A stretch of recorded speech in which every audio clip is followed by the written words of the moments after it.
እሺ ወለተ ትንሣኤ ተራ ቁጥር 3 ሁለት ቁጥር ነው ወንድሜ ሰኒ ሁለት ማርያም። አንቺ ነሽ።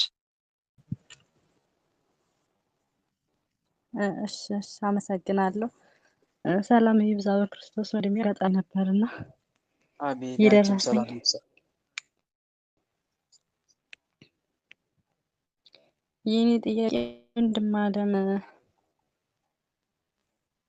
ስላሴ ማራስ እንትን ነበርና እሺ የጌታችን የመድኃኒታችን የኢየሱስ ክርስቶስ የእሾህ አክሊል የደፋበትን ስዕል ሳይ በጣም ነው የምፈራ፣ ሰውነቴ ይንቀጠቀጣል። እሺ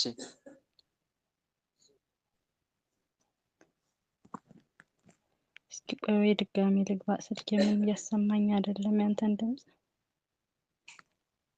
መልካም ይቻላል። እሷ እስከምታስተካክል ወለተ ትንሣኤ ተራ ቁጥር 3 ግቢ። እሺ ወንድሜ በስመ ስላሴ በስመ አብ ወወልድ ወመንፈስ ቅዱስ አሐዱ አምላክ አሜን።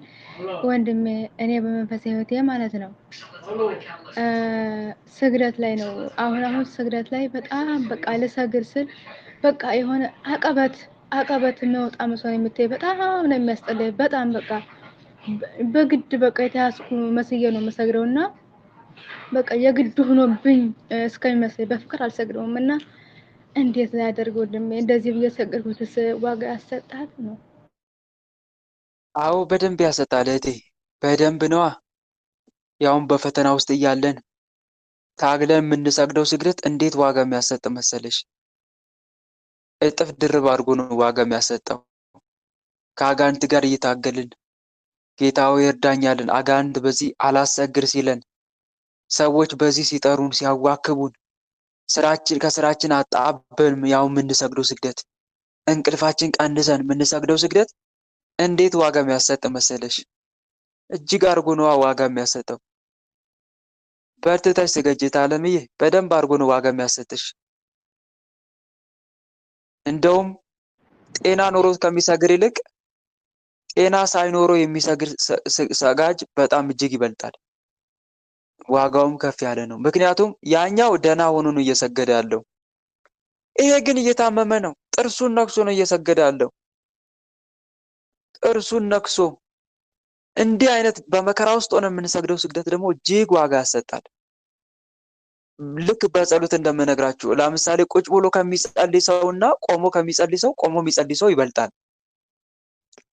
ቆሞ ከሚጸልየው ሰው በላይ ደግሞ ተንበርክኮ የሚጸልየው ይበልጣል። ምክንያቱም የትኛውን ምቾት ተሰምቶ የምንጸልየው? እስቲ ተቀምጠን ቆመን የትኛውን ምቾት የሚሰማው? ምቾት እየተሰማው የሚጸልየው ምቾት ይሰማል አይደል? ምቾት አለው። ቆሞ ግን ወገቡ እየተንቀጠቀጠ ነው የሚጸልየው ቆሞ። ስለዚህ ቆሞ የሚጸልየው ይበልጣል። ቆሞ መጸለይ ይቀላል ወይስ ተንበርክኮ? የትኛው ይቀላል? ቆሞ መጸለይ። ቆሞ ይቀላል አይደል? ተንበርክኮ ግን ይከብዳል። ምክንያቱም በጉልበትን እየቆምከው፣ ስለዚህ ጉልበትን ያማሃል። ተንበርክኮ መጸለዩ ደግሞ ይበልጣል ከሁሉም ማለት ነው። እና ልዩነቱን ተመልከቱ። ምክንያቱም ከምቾት በራቅ ቁጥር ዋጋን እያሳደክ እንደመጣ ቁጠረው። ለሰውነት ምቾት በነሳ ቁጥር ዋጋ ከፍለ የምትጸልየው ጸሎት፣ ዋጋ ከፍለ የምትሰግደው ስግደት ዋጋ እየጨመረልን ነው የሚመጣው እንጂ ምንም እየቀነሰ አይመጣም።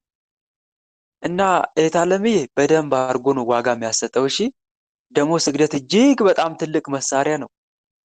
አንደኛ ስጋን ያነጻል። ሁለተኛ የስጋን ፍቃድ ያመነምናል። የስጋን ፍላጎት፣ ከንቱ ነገሮችን ያመነምናል። ሶስተኛ ምግባር ትሩፋት እጅግ በጣም ዋጋ ያሰጣል። በአንድ ድንጋይ ሁለት ወፍ እንዲሉ አንድ ሰው እየሰገደ ለምሳሌ ለአብ ሰግዳለሁ ለወልድ ሰግዳለሁ እያለ የሚሰግድ ከሆነ ስግደት ብቻ አይደለም እየሰገደ ያለው፣ ጸሎትም ጭምር እያደረሰ እንጂ፣ የምስጋና ጸሎትም ጭምር እያደረሰ እንጂ። እና ዋጋ ያሰጣል። በደንብ ነው ዋጋ የሚያሰጠው። እርኩሳ መናፍስትንም ይበትናል። ምን? ስግደት። አጋንንቱ የስግደትን ፓወር ስለሚያውቅ እንዳንሰግድ የሞት ሽረት ትግል ያደርጋል። ስለዚህ ጨክኖ እያስጠላው ቋቅ እያለው የሚሰግድ ሰው በእውነት ወንድሞች ዋጋው ከፍ ያለ ነው። ስለዚህ ጥርሳችሁን ነክሳችሁ አላሰግድ ቢላችሁ እንኳን ጌታ ሆይ እርዳኝ፣ አምላኬ ጠላቶቼ በርትተውብኛል፣ ልክ እንደ ዳዊት እንዳለው ትንቢተ ሰቆቃወ ኤርምያስ እንደታለ አሳዳጆቻችን ከሰማይ ንስር ይልቅ ፈጣኖች ሆኑ፣ በተራሮች ላይ አሳደዱን። አሳዳጆቻችን ከሰማይ ንስር ይልቅ ፈጣኖች ሆኑ፣ በተራሮች ላይ አሳደዱን፣ በምድረ በዳ ሸመቁብን እንዳለው እኛም ጌታ ሆይ ጠላቶቼ በርትተውብኛል፣ እንዳልሰግድ የሚዋጉኝን ክፉ መናፍስት አርቅልኝ፣ የእነሱን ፈተና የምታገስበትን ብርታት ስጠኝ፣ እግዚአብሔር እረኛዬ ነው፣ እግዚአብሔር ጋሻዬ ነው እያልክ የምትሰግድ ከሆንክ ወንድሜ ይሄ ተጋድሎ በከንቱ የሚቀር እንዳይመስልህ። እግዚአብሔር ለስሙ ያሳያችሁትን ፍቅር ይረሳ ዘንድ አመፀኛ አይደለም ይላል መጽሐፍ ዕብራውያን መልእክት ምዕራፍ 6 ቁጥር 7 እስከ 8። ድካማችሁ በጌታ ዘንድ ከንቱ አይሆንም ይላል ቅዱስ ጳውሎስ ሮሜ መልእክት ምዕራፍ 15 ቁጥር 28 ላይ ድካማችሁ በጌታ ዘንድ ከንቱ እንዳይሆን አውቃችኋልና የምትደላደሉ የማትነቃነቁም የጌታም ስራ ሁልጊዜ የሚበዛላችሁ ነው ይላል። ይቅርታ ሮሜ ያልኩኝ አንደኛ ቆሮንቶስ ምዕራፍ 15 ቁጥር 28 ላይ እና እህቴ በደንብ ነው የሚቆጠረው። አጋንንቱ ነው አይቆጠርም የሚል ጥርጣሬ ራሱ የሚያመጣብሽ ለምን ከበደዋ እያመመሽም አላቆም አልሽዋ ስግደቱን ጸሎቱን። ስለዚህ ያለው አማራጭ ማጠራጠር። እንዲህ የሆንሻው የምትሰግጂው ስግደት ተቀባይነት ይኖረዋል እያለ ማወዛገብ ነው ያለው አማራጭ። እና ኢየሱስ ሴራና ተንኮል ስለሆነ እህቴ በደንብ አድርጎ ይቆጠራልና ጠንክረሽ ስገጂ እሺ። እሱ ወንድሜ ቃላት ያሰማልን፣ በጸሎታቸው አስበኝ። አሜን አሜን። እኔት እሺ ቅድስት ተጻድቅ ተዘጋጅተሽ መጣሽ? ወንድሜን ይገብቻለሁ። ተኛለሁ ወንድሜ ታይ ቆይ እስቲ ሰኒ ከአንቺ በፊት ተጻድቅ ስለምትቀድም እሷን ላስቀድማት ብዬ ነው። እሺ እጠራሻለሁ። ወንድሜ እሺ ጻድቅ ላይ ሰጣኛለሁ ወንድሜ። መልካም እሺ ቀጥይ። እሺ ወንድሜ ይሄ ጥያቄ በቃ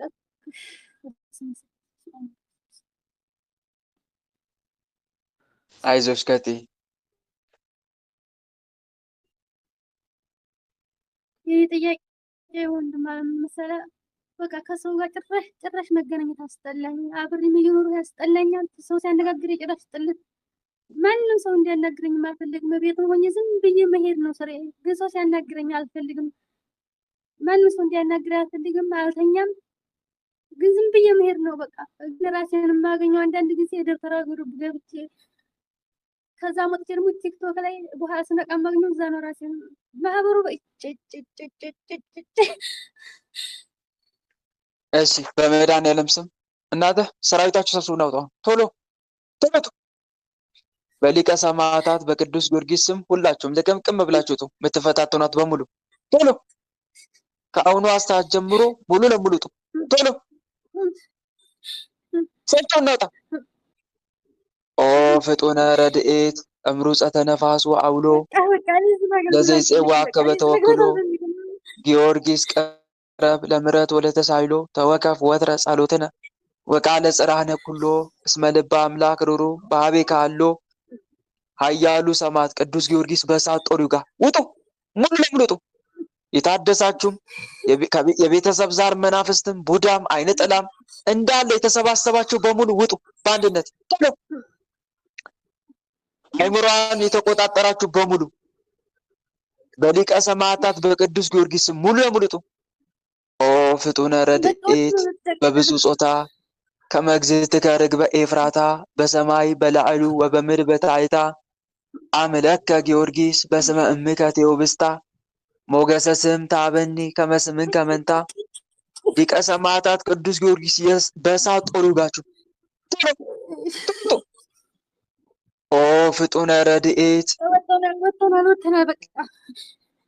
ለጽኑ ወለድኩም ጊዮርጊስ የዋ እንበለ መስፈርት ወአቅም ከመግዝትከ ብሩክት ማርያም እስመረሯ ልብ አንተ እንበቀል ወቂም ቶሎ ውጣ አንድ እንዳይቀር በቃ ተጨቅጭቃ አይምሯን ሙሉ ለሙሉ ልቀቁ ቶሎ ቀኛ በየቀን ነው የምንታደሰው። በቃ በደብተሯ እንታደሳለን። የሆነ በመተት ሳሳብድ ቶሎ መሸኘት ነው ትሸኛላችሁ ሙሉ ለሙሉ ጡ መሸኘት ነው ተስፋ ቆርጥ ቁጭ በቃ ተስፋ መቁረጥ ቁጭ አልገባም በቃ ቶሎ ጡ አፍ ላይ ተዘጋጁ አፍ ላይ ተዘጋጁ ሁላችሁም አንድ እንዳይቀር የአየር አጋንንትም አይምሯን የምትይዙ አሾክሻኪ መናፍስት ሁላችሁም ሊቀ ሰማዕታት ቅዱስ ጊዮርጊስ ያቃጥላችሁ ተዘጋጁ ቶሎ በአብ በወልድ በመንፈስ ቅዱስ በኃያሉ በመድኃኔዓለም ስም በቅድስት ድንግል ማርያም ስም በቅዱስ ሚካኤል በቅዱስ ገብርኤል በቅዱስ ሩፋኤል ስም በቅዱስ ሩፋኤል ስም በቅዱስ ገብርኤል ስም በሊቀ ሰማዕታት በቅዱስ ጊዮርጊስ ስም በሊቀ ሰማዕታት በቅዱስ ጊዮርጊስ ስም ሁላችንም ከነሰራዊታችን ሙሉ ለሙሉ ስራችንን አቁመን ከመላ ሰውነቷ ከህይወቷ ወጥተን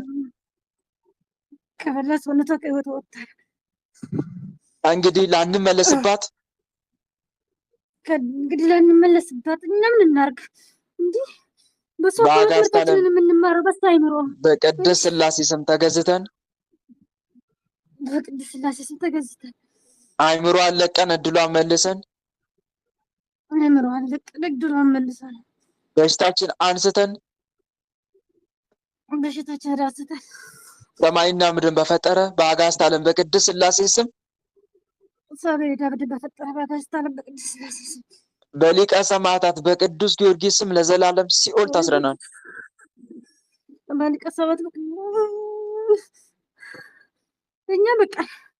በሊቀ ሰማዕታት በቅዱስ ጊዮርጊስ ስም ሲኦል ለዘላለም ሲኦል ታስረናል።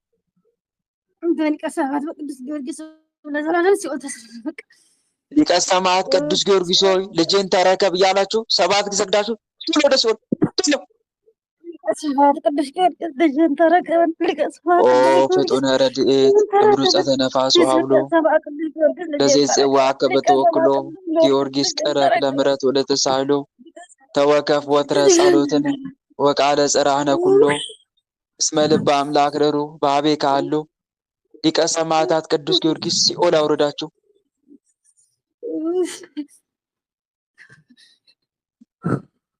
እግዚአብሔር ይገስጸ።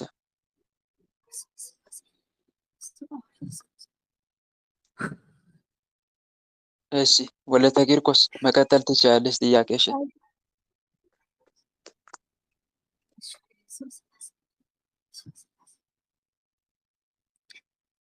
እኔ ጥያቄ በቃ ጓደኛ የሚባል ሁሉንም አሳጠ ሁሉንም የማገኘው ሁሉንም ወድጄ ነው የማገኛቸው።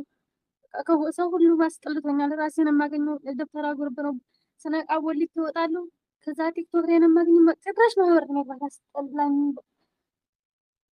መግባት ጭራሽ አልፈልግም። ደግሞ ራሴን የማገኘው አልተኛም። ዝም ብዬ መሄድ ነው። ጣውታ ደሽ ሲበቃ አልሰግድም፣ ግን ዝም ብዬ መሄድ። እኔ የምልሽ መንፈሳዊ ሕይወትሽን ተውሽው እንዴ እህቴ? ስግደቱን ጸሎቱን ዓርብ ዕለት ጀምሬ ትቻለሁ። በቃ ዓርብ ዕለት ጀምሬ አልገባም፣ ማህበር ላይ አልገባም፣ አልሰግድም። ጸሎት ያደርሳለሁ፣ ግን በቃ ልሰግድ ሲሆን እንደ እንቅልፍ ይዘኛል። ከዛ በኋላ ተነስቼ ዝም ብዬ ራሴን ስህር ነው የማገኘው። ተሸዋል ማለት ነው ስግደቱን ጸሎቱን። ከዓርብ ዕለት ጀምሬ ቅዳሴ ሰግጄ አላውቅም። ማህበር ላይም ግቢ ሲሉ ውልቅልቅ አማረካቸው። ለምን እንደምወልካቸው ግን አላውቅም።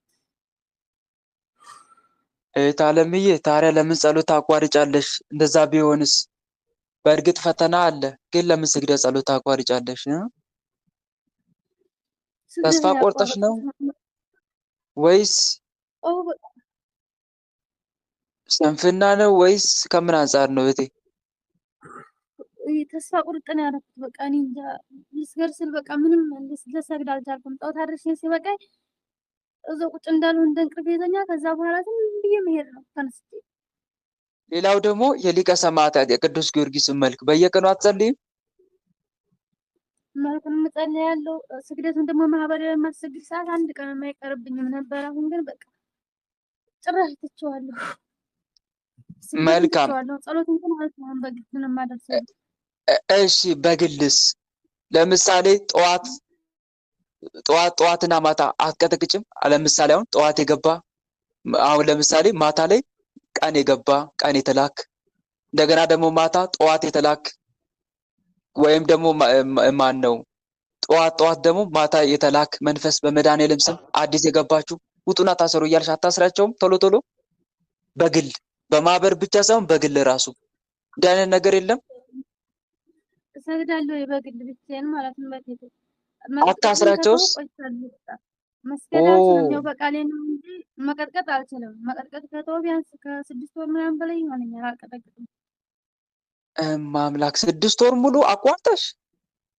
ከዚህ በላይ ይሆነኛል። አይመቸኝም። ስራ የለኝም። አለሁበት ቦታ ላይ አይመቸኝም። ያለሁበት ለስግደት ራሱ በተለይ ሰዓት የማሰግድበት የሆነ የማይመቻች ቦታ ላይ ሲተኙልኝ ተደብቄ ነው እንጂ አልችልም።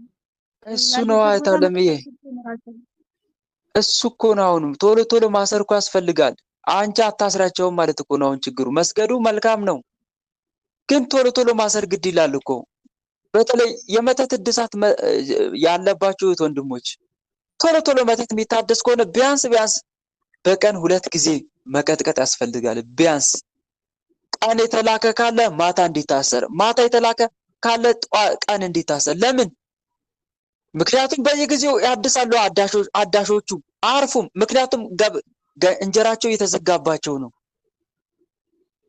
እንጀራቸው እየተቋረጠ ነው። ምክንያቱም በእኛ እድል የሚኖሩ ከሆነ እነኚህ ሰዎች ገበያቸው እንዳይዛጋባቸው የሞት ሞታቸውን ተሯሩጠው ያድሳሉ።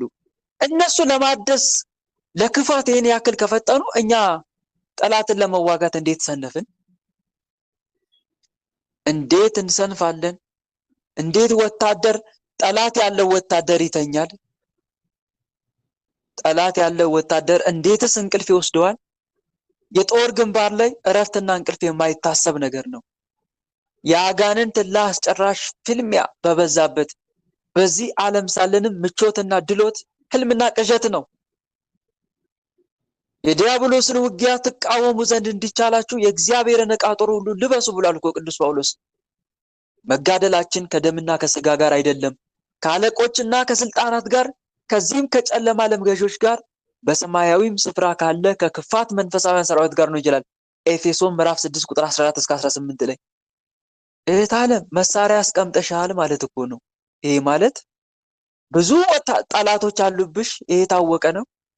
እነኚህ ብዙ ጠላቶች እያሉብሽ ደግሞ መሳሪያ አስቀምጠሻል። ለምን መሰለሽ? ቀን ቀን ማይታሰረው በመናፈሽኝት ጊዜ እረፍት ብትነሹ እኮ ታሰር ባትዩም መጥቶ እየተንከወከወ ይታሰራል። መጥቶ ማይከፍቱ እሰሩኝ ይላል። ለምን?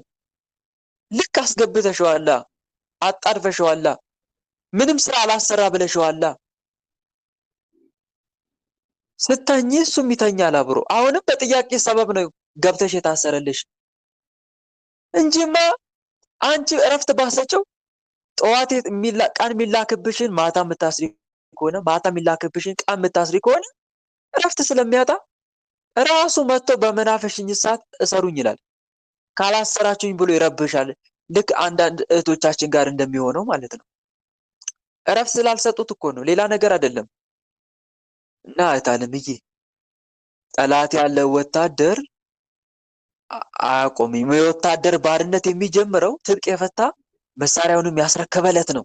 የአንድ ክርስቲያንም ለአጋንንት ባሪያ የሆነ መምጣቱ ግልጽ የሆነ መምጣት የሚጀምረው ንስሐ እየገባ ስጋው ደግሞ መቀበሉን በቋሚነት መጾም፣ መጸለይ፣ መስገዱን እያቋረጠና እየተወ መምጣት ሲጀምር ነው። እና እህቴ መሳሪያሽን አታስቀምጪ። በእርግጥ ካለሽበት ኮንዲሽን አንጻር ላይመች ይችላል። አረቦች ይጮህብሻል፣ ይሄ የቀጠቀጥ አትረብሽን አይነት ነገር ሊሆን ይችላል። ግን ቢሆንም እንደምንም ብሎ መታገል ግድ ይላል።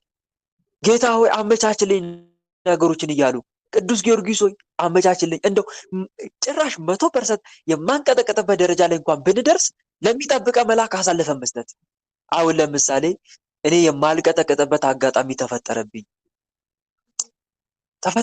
በቃ ምን ላድርግ? አሁን ለምሳሌ እንበልና ድንገት የሆነ ነገር ተፈጠረ። ያችን ቀን የማልቀጠቅጥበት ምን እላለሁ? በእምነት አባቴ ቅዱስ ሚካኤል ዛሬ እንግዲህ ጠላቴ መቀጥቀጥ አልቻልኩም። እንግዲህ ለአንተ አሳልፌ ሰጥቻለሁ። አንተ ቀጥቅጥልኝ። እረፍት አትስጣቸው። ቀን ሙሉ ለአንተ አሳልፌ ሰጥቻለሁ ትቀጠቅጥልኝ ዘንድም ይሄንን መልክን አደርሳለሁ ብዬ መልኩን አደርሳለሁ ማለት ነው። ከዛ በኋላ ለእሱ አሳልፌ እሰጣለሁ። እሱ ቀኑ ሙሉ በስውር እየቀጠቀጠ ይውላል ማለት ነው። ይቀጠቅጣል፣ ቀኑ ሙሉ ይቀጠቅጥልኛል። እሱ እረፍት አይሰጣቸውም። እኔ ደግሞ ስራዬን እሰራለሁ ማለት ነው። እንደዛ ማድረግ አለብኝ ቢያንስ። ግን በቻልኩት መጠን ደግሞ ለመቀጥቀጥ መናፍስቶቹን ለመቃወም ማመቻቸት መቻል አለብኝ እንደምንም ብዬ ማለት ነው። ለምን 5 ደቂቃ አትሆንም? የምቀጠቅጥባት ሰዓት 5 ደቂቃ እንኳን ብትሆን ለምን አትሆንም? በእምነት ከሆነ ትበቃለች። አትበቃም? ንገሩኝ እስቲ። በእምነት ካለ አይበቃም? 5 ደቂቃ ትበቃለች። ይበቃል ወንድማችን። በደንብ ይበቃል እኮ እምነት ካለ። ለሚያምን ሁሉ ይቻላል ይላል። ዓለምን የሚያሸንፈው እምነታችን ነው አለ። ዓለምን ቢለው እኮ በቆም ዓለምን አይደለም ዲያብሎስን ነው። ዲያብሎስንም የሚያሸንፈው እምነታችን ነው ማለቱ ነው። ባለ ራዕዩ ዮሐንስ አንደኛ ዮሐንስ ምዕራፍ 5 ቁጥር 4 እስከ 5 ላይ ጉዷን ንገርህ ነው። ጉዷ የልጅቷ ጉድ በጣም ትዋሻለች። እሷ እቺ ማለት ነው። እቺ አሁን ጠየቀች። ምን መሰለህ ማህበር ላይ ትውላለች።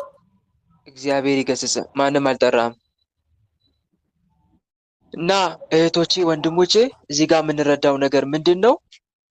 5 ደቂቃም ለምን አትሆንም?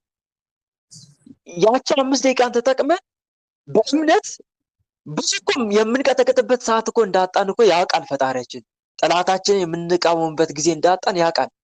ግን በእምነት ብዙ በቆጠቀጡ አይደለም ጌታ ሆይ አንተ ታውቃለህ ያለብኝን ችግር ብለን አሳልፈን ሰጥተነው በጣም ቢሆን ከገሰጽናቸው እሱ ያበዛዋል እኮ።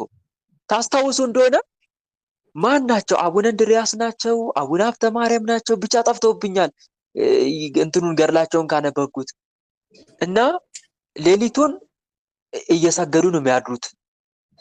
በጣም እየሰገዱ ነው የሚያድሩት ላብ በላብ እስኪሆኑ ድረስ እረፍት የላቸውም። እና አንድ ቀን እንቅልፍ ጣላቸውና እየተርበተበቱ ተነሱና መስገድ ጀመሩ። ቶሎ ሲሰግዱ መጨረሻ ላይ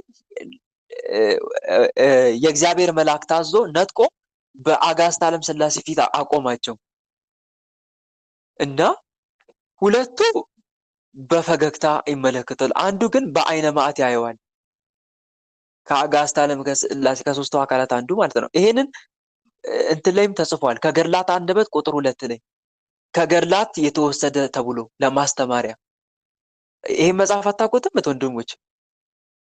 ስክሪንሻት አድርጌ አንስቼ ያሳያችሁ መሰለኝ። ይሄን መጽሐፍ ግዙት ብዬ ከገድላት አንደበት የሚል መጽሐፍ ከገድላት አንደበት ቁጥር 1 ቁጥር 2 አለው።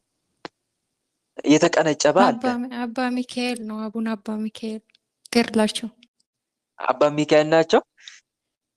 እና ቀጥታ ወደ ማን ተወሰዱ መሰለ? ከዛ ምንድነው ጌታው ያጠፋሁት ነገር አምላኬ ሆይ ምንድነው ብለው ሲጠይቁት ለአብ ሰግዳለሁ ብለህ ለወልድ ሰግዳለሁ ብለህ ለመንፈስ ቅዱስ ሰግዳለሁ ሳትል እኮ ነው የሰገድከው አሉት።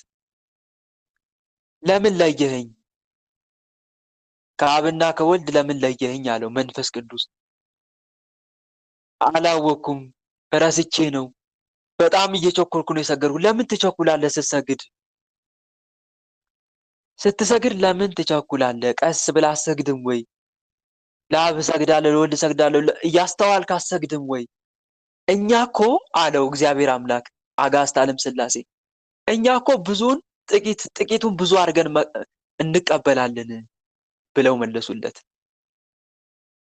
ብዙውን ጥቂቱን ምን አድርገን ብዙ አድርገን እንቀበላለን። አስቡት።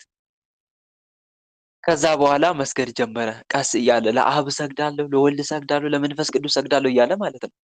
እና እህት ወንድሞቼ እኔ ይሄን ታሪክ ያነሳሁላችሁ ለምን መሰላችሁ? እምነት ካለ ከእምነት አንጻር እኮ ነው አጋዕዝተ ዓለም ሥላሴ ብዙውን ጥቂት ጥቂቱን ብዙ አድርገው ብዙውን ጥቂት አድርገው የሚቀበሉት ከእምነት አንጻር። ያ ሰውዬ አሁን እምነቱ ጥቂት ከሆነ ብዙውን ጥቂት አድርገው ይቀበሉታል ማለት ነው።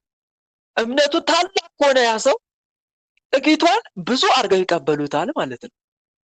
እና እህት ወንድሞች ዋናው ትልቁ ነገር መቀጥቀጣችን መስገዳችን ብቻ ሳይሆን እምነትም ጭምር ነው። እና መኑ ከማምላክ ወለተ ቂርቆስ የምመክርሽ እዚህ ጋር ምክር ምንድን ነው? ለምን ጥቂት ሰዓትም አትሆንም? ለመገሰጽ ያክል አይደል? መቁጠሪያን እኮ የምንጠቀመው ለመገሰጽ ያክል ነው። ጠላትን በልዑል እግዚአብሔር ስም ለመገሰጽ ያክል እኮ ነው። ዲያብሎስን ተቃውሙት የሌለ ስለዚህ በስጋ አርፍጠ የምትዋጋኝ መንፈስ በመድኃኔዓለም ስም እቃወምሃለሁ ለማለት እኮ ነው፣ ለግሳጼ። ልክ አባቶቻችን በጸሎት ሰዓት እንቅልፍ ሲያዳፋቸው ጠላታቸውን ለመገሰጽ ግንባራቸውን በጸሎት መጽሐፍ መታ መታ መታ እንደሚያደርጉት ማለት እኮ ነው። ስራን አቁም በመድኃኔዓለም ስም እያሉ መታ መታ እንደሚያደርጉት እኛም በመቁጠሪያ መታ መገሰጽ እኮ ነው፣ ለመገሰጽ ያክል። አቁም ስራህን፣ ውጣና ታሰር እያሉ ለመቀጥቀጥ ያክል እኮ ነው፣ ለመገሰጽ ምክንያት ነው ማለት ነው። በአጭሩ መቁጠሪያው ምክንያት እና አንዱ መረዳት ያለብን ነው። ስለዚህ ትንሽም ቢሆን ሰዓት አመቻችተሽ ለምሳሌ ቢያንስ ለምግብ ልትቀርቢ ልትቀመጪ ስትይ ትንሽ የተወሰነ ደቂቃ ወስደሽ ወይም ደግሞ ወደ ስራ ልትወጪ ስትይ ትንሽም ሰዓት ደቂቃ ወስደሽ በግል በማህበር ብቻ በቂ አይደለም፣ በግልም ጭምር ስራችሁን አቁሙ። ማታ የታደሳችሁ መጣችሁ በኃያሉ በቅዱስ ጊዮርጊስ ስም አዝዣችኋለሁ ውጡ ብትያቸው እኮ ይወጣሉ። እና አተኝላቸው እህቴ። እና ይህን አድርጊ ለማለት ያክል ነው። እሺ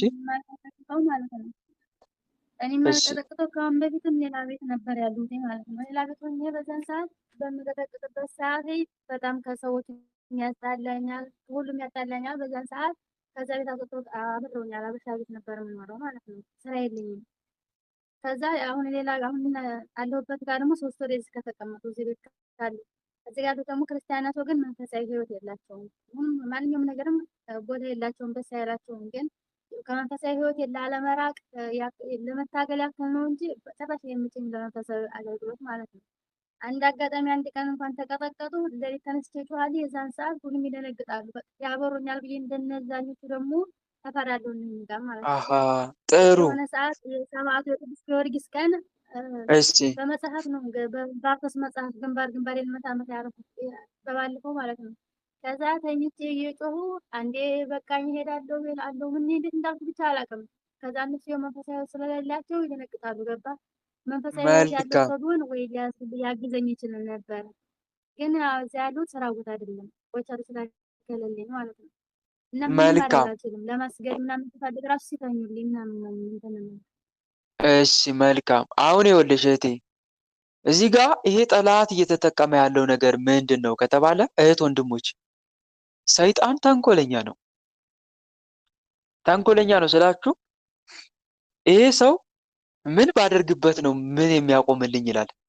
ምን ባደርግበት ነው ስግደቱ የሚያቆምልኝ፣ ምን ባደርግባት ነው መቀጥቀጧን የምታቆምልኝ ብሎ ያሰላል። አስቀድሞ ካልኩሌት ያደርጋል። ከዛ በኋላ የማንወደውን ነገር ያመጣል። ለምሳሌ መታመም አትፈልግም እንበል። መታመም አትፈልግም። በእርግጥ ማንም ሰው መታመም አይፈልግም። ግን ህመምን የመቋቋም አቅም ደግሞ ሁሉም እኩል ነው እንዴ? ህመምን የመታገስ አቅማችን እኩል ነው?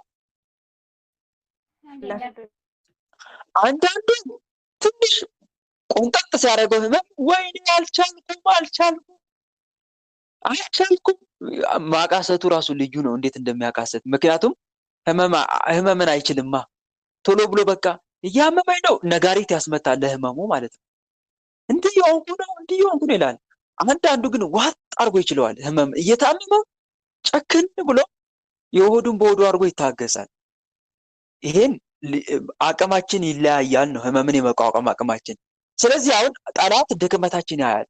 ምን ባደርግባት ነው ይሄን ነገር ልታቆምን የምትችለው? ስለዚህ ህመም አትችልም አይደል? አዎ ያመጣል ህመሙን። ከዛ በኋላ ተደናግጣ ወይም ተደናግጦ ያ ሰው ቆም ያደርጋል። መቁጠሪያውንም ስግደቱንም ጸሎቱንም ቆም ሲያደርግ ከዛ አውቆ በሽታውን ወሰድ ያደርጋል። ማለቴ በሽታውን ቆም ያደርጋል። አሁንም ትሰግዳለች። ስትሰግድ ስትጸልይ በሽታውን ምጥት ያደርጋል። አሁንም ታቆማለች። ስታቆም በሽታውን ወሰድ ያደርጋል። አሁን እቺ ልጅ ምን እያለች ነው የምትመጣው? ንገሩኝ እስቲ። ወይም ይሄ ሰው ምን እያለ ነው የሚመጣው? እየሰገድኩ እያመመኝ ያለው ነገር እያመመኝ ያለው ስለምሰግድ ነው ይላል። በቃ እያመመኝ ያለው ስለምጸልይ ነው። ስለዚህ ጎመን በጤና ምን ስግደቱን ቢቀርብኝ አይሻልም እንዴ ከሚያመኝ? ጸሎቱ ቢቀርብኝ አይሻልም እንዴ? መቁጠሪያ ቢያቆም ቢቀርብኝ አይሻልም እንዴ? ይልና እርግፍ አድርጎ ይተዋል። ተሳካለት አልተሳካለትም? ተሳካለት ማለት ነው። እንዲህ አይነት ዘዴ ይጠቀማል ጠላት። ምን ባደርጋት ነው? ምን ባደርግ ነው ይሄ ሰው ከዚህ መንፈሳዊ ሕይወት ሊወጣልኝ የሚችለው ብሎ ካልኩሌት ያደርጋል። ከሰው ጋር በማጣላት በማሳመም በማስጨነቅ ቤተሰቡ ላይ የሆነ ችግር ተረባርቤ ልፍጠርበት ይላል። በቤተሰቡ ላይ ችግር ልፍጠር፣ ገንዘብ ላሳጣው፣ ጓደኞቹ እንዲጣሉት ላድርገው፣ ጓደኞቹ እንደ ልብ ምታቸው እንዲጣሏት ላድርግ ብሎ ያሰላል። ከዛ በኋላ እቅዱን ተግባር ያደርጋል። ደግሞ እኮ ይሞክራል፣ ቀስ እያለ ይሞክራል። ያያል፣ ተሳካ አልተሳካም እያለ ይገመግማል። ከዛ እኛ የሆነ ፈራ ተባ የምንል ከሆነ አይ እንዲህ አይነት ነገር የሆነ በቃ ምን የሚል መጽሐፍ ቅዱስ ላይ ጌታ መድኃኒዓለም እነሆ ዘሪ ሊዘራ ወጣ ብሎ ተናግሯል። ዘርን ቃለ እግዚአብሔርን በዘር እየመሰለ የተናገረው ቃል አለ። ማቴዎስ ወንጌል ምዕራፍ 13 ቁጥር 3-9 ላይ እነሆ ዘሪ ሊዘራ መጣ፣ አንዳንዱ በመንገድ ዳር ወደቀ፣ ወፎችም መጥተው በሉት። ሌላውም ብዙ መሬት በሌለበት በጭንጫ ላይ ወደቀ፣ ጥልቅ መሬትም ስላልነበረው ወዲያው በቀለ። ፀሐይ በወጣው ጊዜ ግን ጠወለገ፣ ስርም ስላልነበረው ደረቀ። ሌላውም በእሾህ መካከል ወደቀ፣ እሾህም ወጣና አነቀው።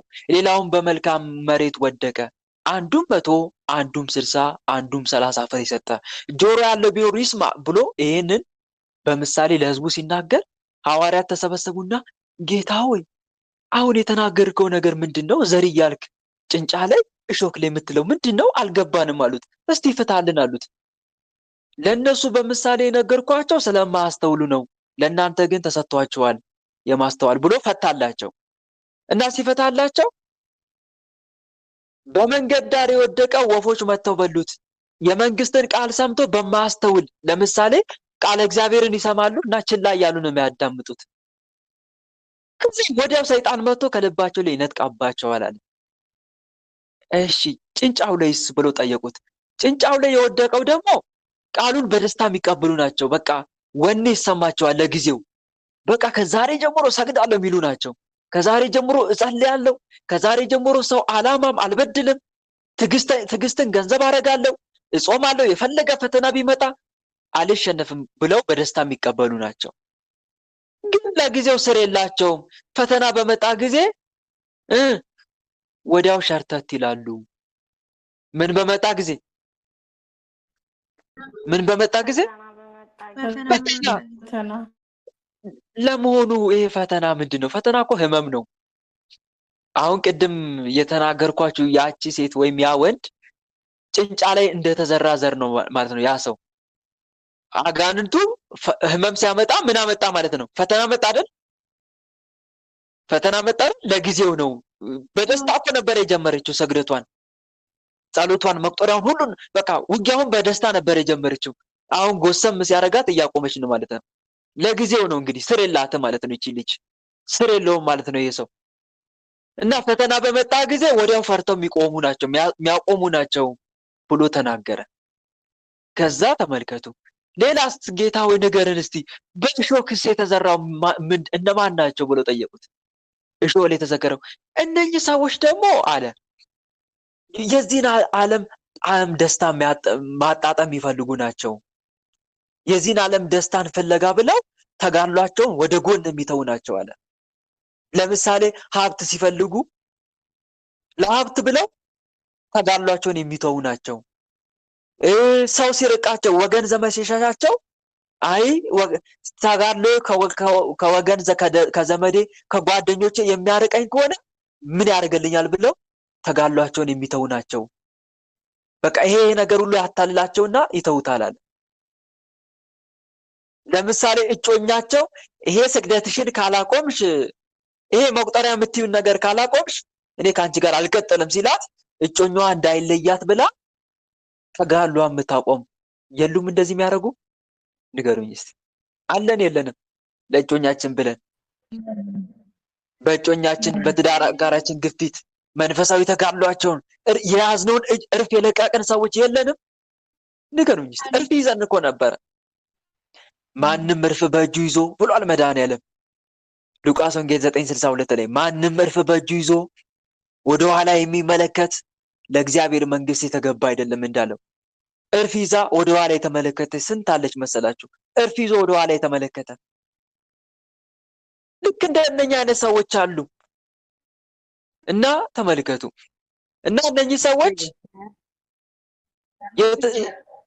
የእጮኛቸውን ላለማጣት የትዳር አጋራቸውን ጓደኞቻቸውን ላለማጣት ብለው እያወቁ ጠላት እንደሚፈታተን እያወቁ በመስገዳቸው በመጸላቸው በመጾማቸው ከሰማያዊ ክብር እንደሚጠብቃቸው እያወቁ ጓደኛቸውን እጮኛቸውን ላለማጣት ተጋድሏቸውን ወደኋላ አሽቀንጥረው ይጣሉ። እነኚህ ናቸው በእሾህ ላይ የተዘራው ዘር ማለት እነኚህ ናቸው አለ። እሺ ጌታ ሆይ እነኚህ ገብቶናል አሉት ሐዋርያቱ። እነኚህ ገብቶናል፣ አስረድተናል፣ እናመሰግናለን። ግን በመልካም መሬት የተዘሩትስ እነማን ናቸው አለ። እነኚህማ ምንም ነገር የማይበግራቸው ወደኋላ ማይሉ በነፍሳቸው የቆረጡ የዚችን ዓለም ተላ ደስታ የናቁ ለአጋንንት እጅ የማይሰጡ ልክ በመዶሻ ሚስማር ሲመታ እንደሚጠነክር አይነት የሆኑ ሰዎች ናቸው። ሚስማር በተመታ ቁጥር እንደሚጠነክር እንደዚህ ፈተና በተደራረበባቸው ቁጥር ንቅንቅ የማይሉ ጥርሳቸውን ነክሰው በእልህ በቁጭት በከፍተኛ ወኔ እስከ መጨረሻ የሚጋደሉ እነኚህ ናቸው በመልካም መሬት የተዘሩት ብሎ መለሰላቸው። ዕጣን ልክ እሳቱ ሲገባ መዓዛው እንደሚያውድ ልክ እነኚህ ፈተና በበዛባቸው ቁጥር የሌለ ተጋድሎ ውስጥ የሚገቡ ጀግኖች እነኚህ ናቸው። እነኚህ አንዱ 30 አንዱ 60 አንዱ 100 የሚያፈራ እነኚህ ናቸው ብሎ መድኃኒዓለም ነገራቸው። ይሄ ቃል በሐዋርያት ልብ ላይ አድሮ ወንጌል ላይ ተጻፈ።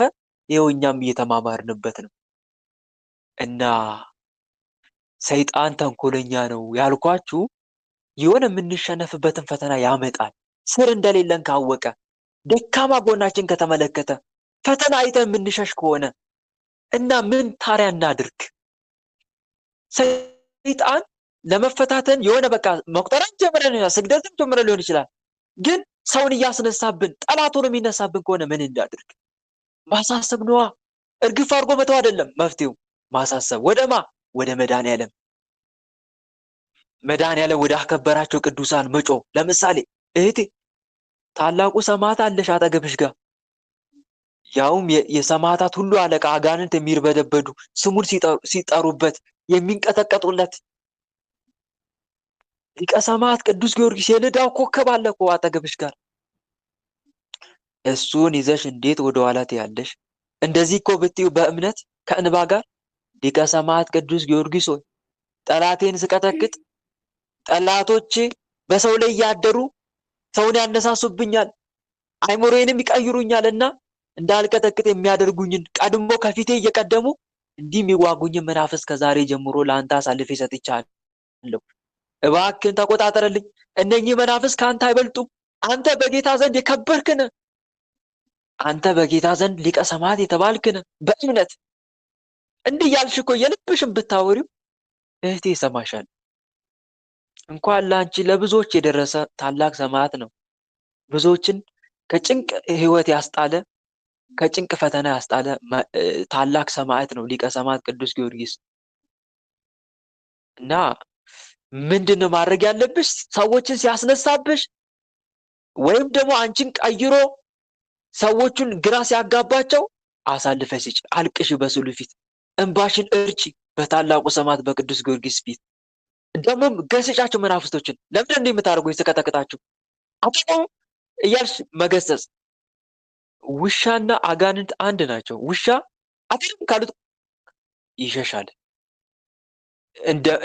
እንደማንፈራው ካወቀ ይሸሻል፣ ወደኋላ ይመለሳል። ልምጭ ነገር ይዘን ካባርን ነው ይሸሻል። ከሮጥንለት ግን ይሮጥብናል። እሱም አብሮ ሊነክሰን ይሮጣል። አጋንንትም ደፈር ቆፍጠን ብለን እምነታችንን አጽንተን ብንቃወማቸው ስራቸውን ያቆማሉ። እና ይሄን አድርግ እህት አለምዬ፣ ግልጽ ነው። አዎ ወንድምሽ አመሰግናለሁ። ጸጋውን ያብዛልኝ። አሜን አሜን እህቴ። በተረፈ በርቺ፣ እጅ አትስጪ እሺ። አንቺ ስተኝ እነሱም ይበረቱብሻል። ልክ ራስሽን በጦርነት መካከል እንደቆመ ወታደር ቁጠሪ እሺ። በጦርነት ውስጥ በጦር ግንባር ላይ እንደተሰለፈ ወታደር ቁጠሪ። የጦር ግንባር ላይ የተሰለፈ ወታደር ደግሞ ወደ ቀኝ ወደ ኋላ አይልም። አንቺም እንደዛ አትበይ ለማለት ነው እሺ። በተረፈ በርቺ፣ መድኃኒዓለም ያጽናሽ፣ ጠላቶችሽንም ከእግርሽ በታች ጣልልሽ። እሺ ሰኒ ወለተ ማርያም መቀጠል ትችያለሽ እህቴ። እሺ ወንድም አለም ጸጋውን ያብዛልህ። አሜን። ይህ ጥያቄ ወንድሜ ወደዚህ ከመጣሁ ማለት ህመሙ ከጀመረኝ በኋላ እንደሚያመኝም ታውቃለህ እና የጌታችን የመድኃኒታችን የኢየሱስ ክርስቶስ የሾህ አክሊል የደፋበትን ስዕል ሳይ በጣም ነው መፈራ። በቃ እንቀጠቀጣለሁ ሁሉ ማለት በፊት እንደዚህ ነበርኩ፣ ግን አሁን እፈራለሁ። በቃ የእሱን ስዕል አድኖ ከማይ ሌላ ባይ ነው የሚሻለኝ። ከመፍራት የተነሳ ምን እንደሚያስፈራኝ አያውቅም። እና እንትን ሁሉ ማለት ይቅር ሁሉ ምናምን በለኝ እያልኩ እንትን ብል ነበርና እና ደግሞ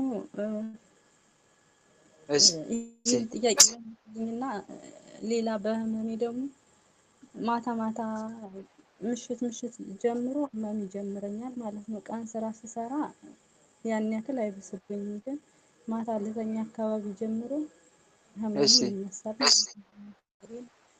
ሳምባዬን ምናምን እግሬ ጉልበቴ ማለት ነው ጉልበቴ ይንቋቋል ምናምን ይወጋጋኛል። እና ይሄ ከምን ችግር ነው? አሁን ያው መጸለይ መስገድ ሰግዳለሁ። መጸለይም በስልኬ እየተኛውም እየተቀመጥኩም ስለማይመቸኝ እጸልያለሁ። ግን መቁጠሪያ ቀጥቅጫ አላቅም። ያው ለቅዱስ ሚካኤል አሳልፌ የሰጠው እያልኩኝ ነው ስግደቴን ቤት ቁጭ እየሰንትን ብዬ ነው የምሰግደው። ለምን አቆምሽ እህት አለምዬ መቀጥቀጡን? አይመችም ለመቀጥቀጥ፣ ቤቱ አይመችም። ቅርብ ነው ይሰማል እና እሺ በቃ ስትሰግድ ጠዋት ሁሉንም እንሰገድኩኝ፣ ሁሉንም ጸሎት እንዳደረስ መቁጠሪያም እንደቀጠቀጥኩ አድርገው ቁጠር ብዬ በቃ እንትን እላለሁ ማለት ነው፣ እተዋለሁ። መልካም። ግን ለምሳሌ ለመገሰጽ ያክል ቢያንስ የተወሰነ መናፍስቶችን አትገስጭም? አልገስጽም። ምን ያው ለቅዱስ ሚካኤል እና ለመብርሃን የምናገር እንጂ ምንም አይመችም። ቤቱ ማለት አንድ ቤት እንትን ስለምን አንድ ክፍል ነው የምናድረው እና ምንም አይመችም። እኔም አላወጣውም። እህት አለምዬ ይኸውልሽ አንድ ነገር ልንገርሽ። የመጀመሪያው ማይክ የከፈተ ሰው አለ እንዴ? ከሷ ውጪ ማይካችሁን ተቆጣጠሩ እሺ። ድምጽ እየተሰማኝ ስለሆነ ነው። አድሚኖችም ተቆጣጠሩ እሺ። እህት አለምዬ እዚህ ጋር መረዳት ያለብሽ ነገር አንድ ነገር አለ። በእርግጥ አሳልፎ መስጠቱ የመጀመሪያው ስራ ነው። አሳልፎ መስጠቱ መልካም ነው።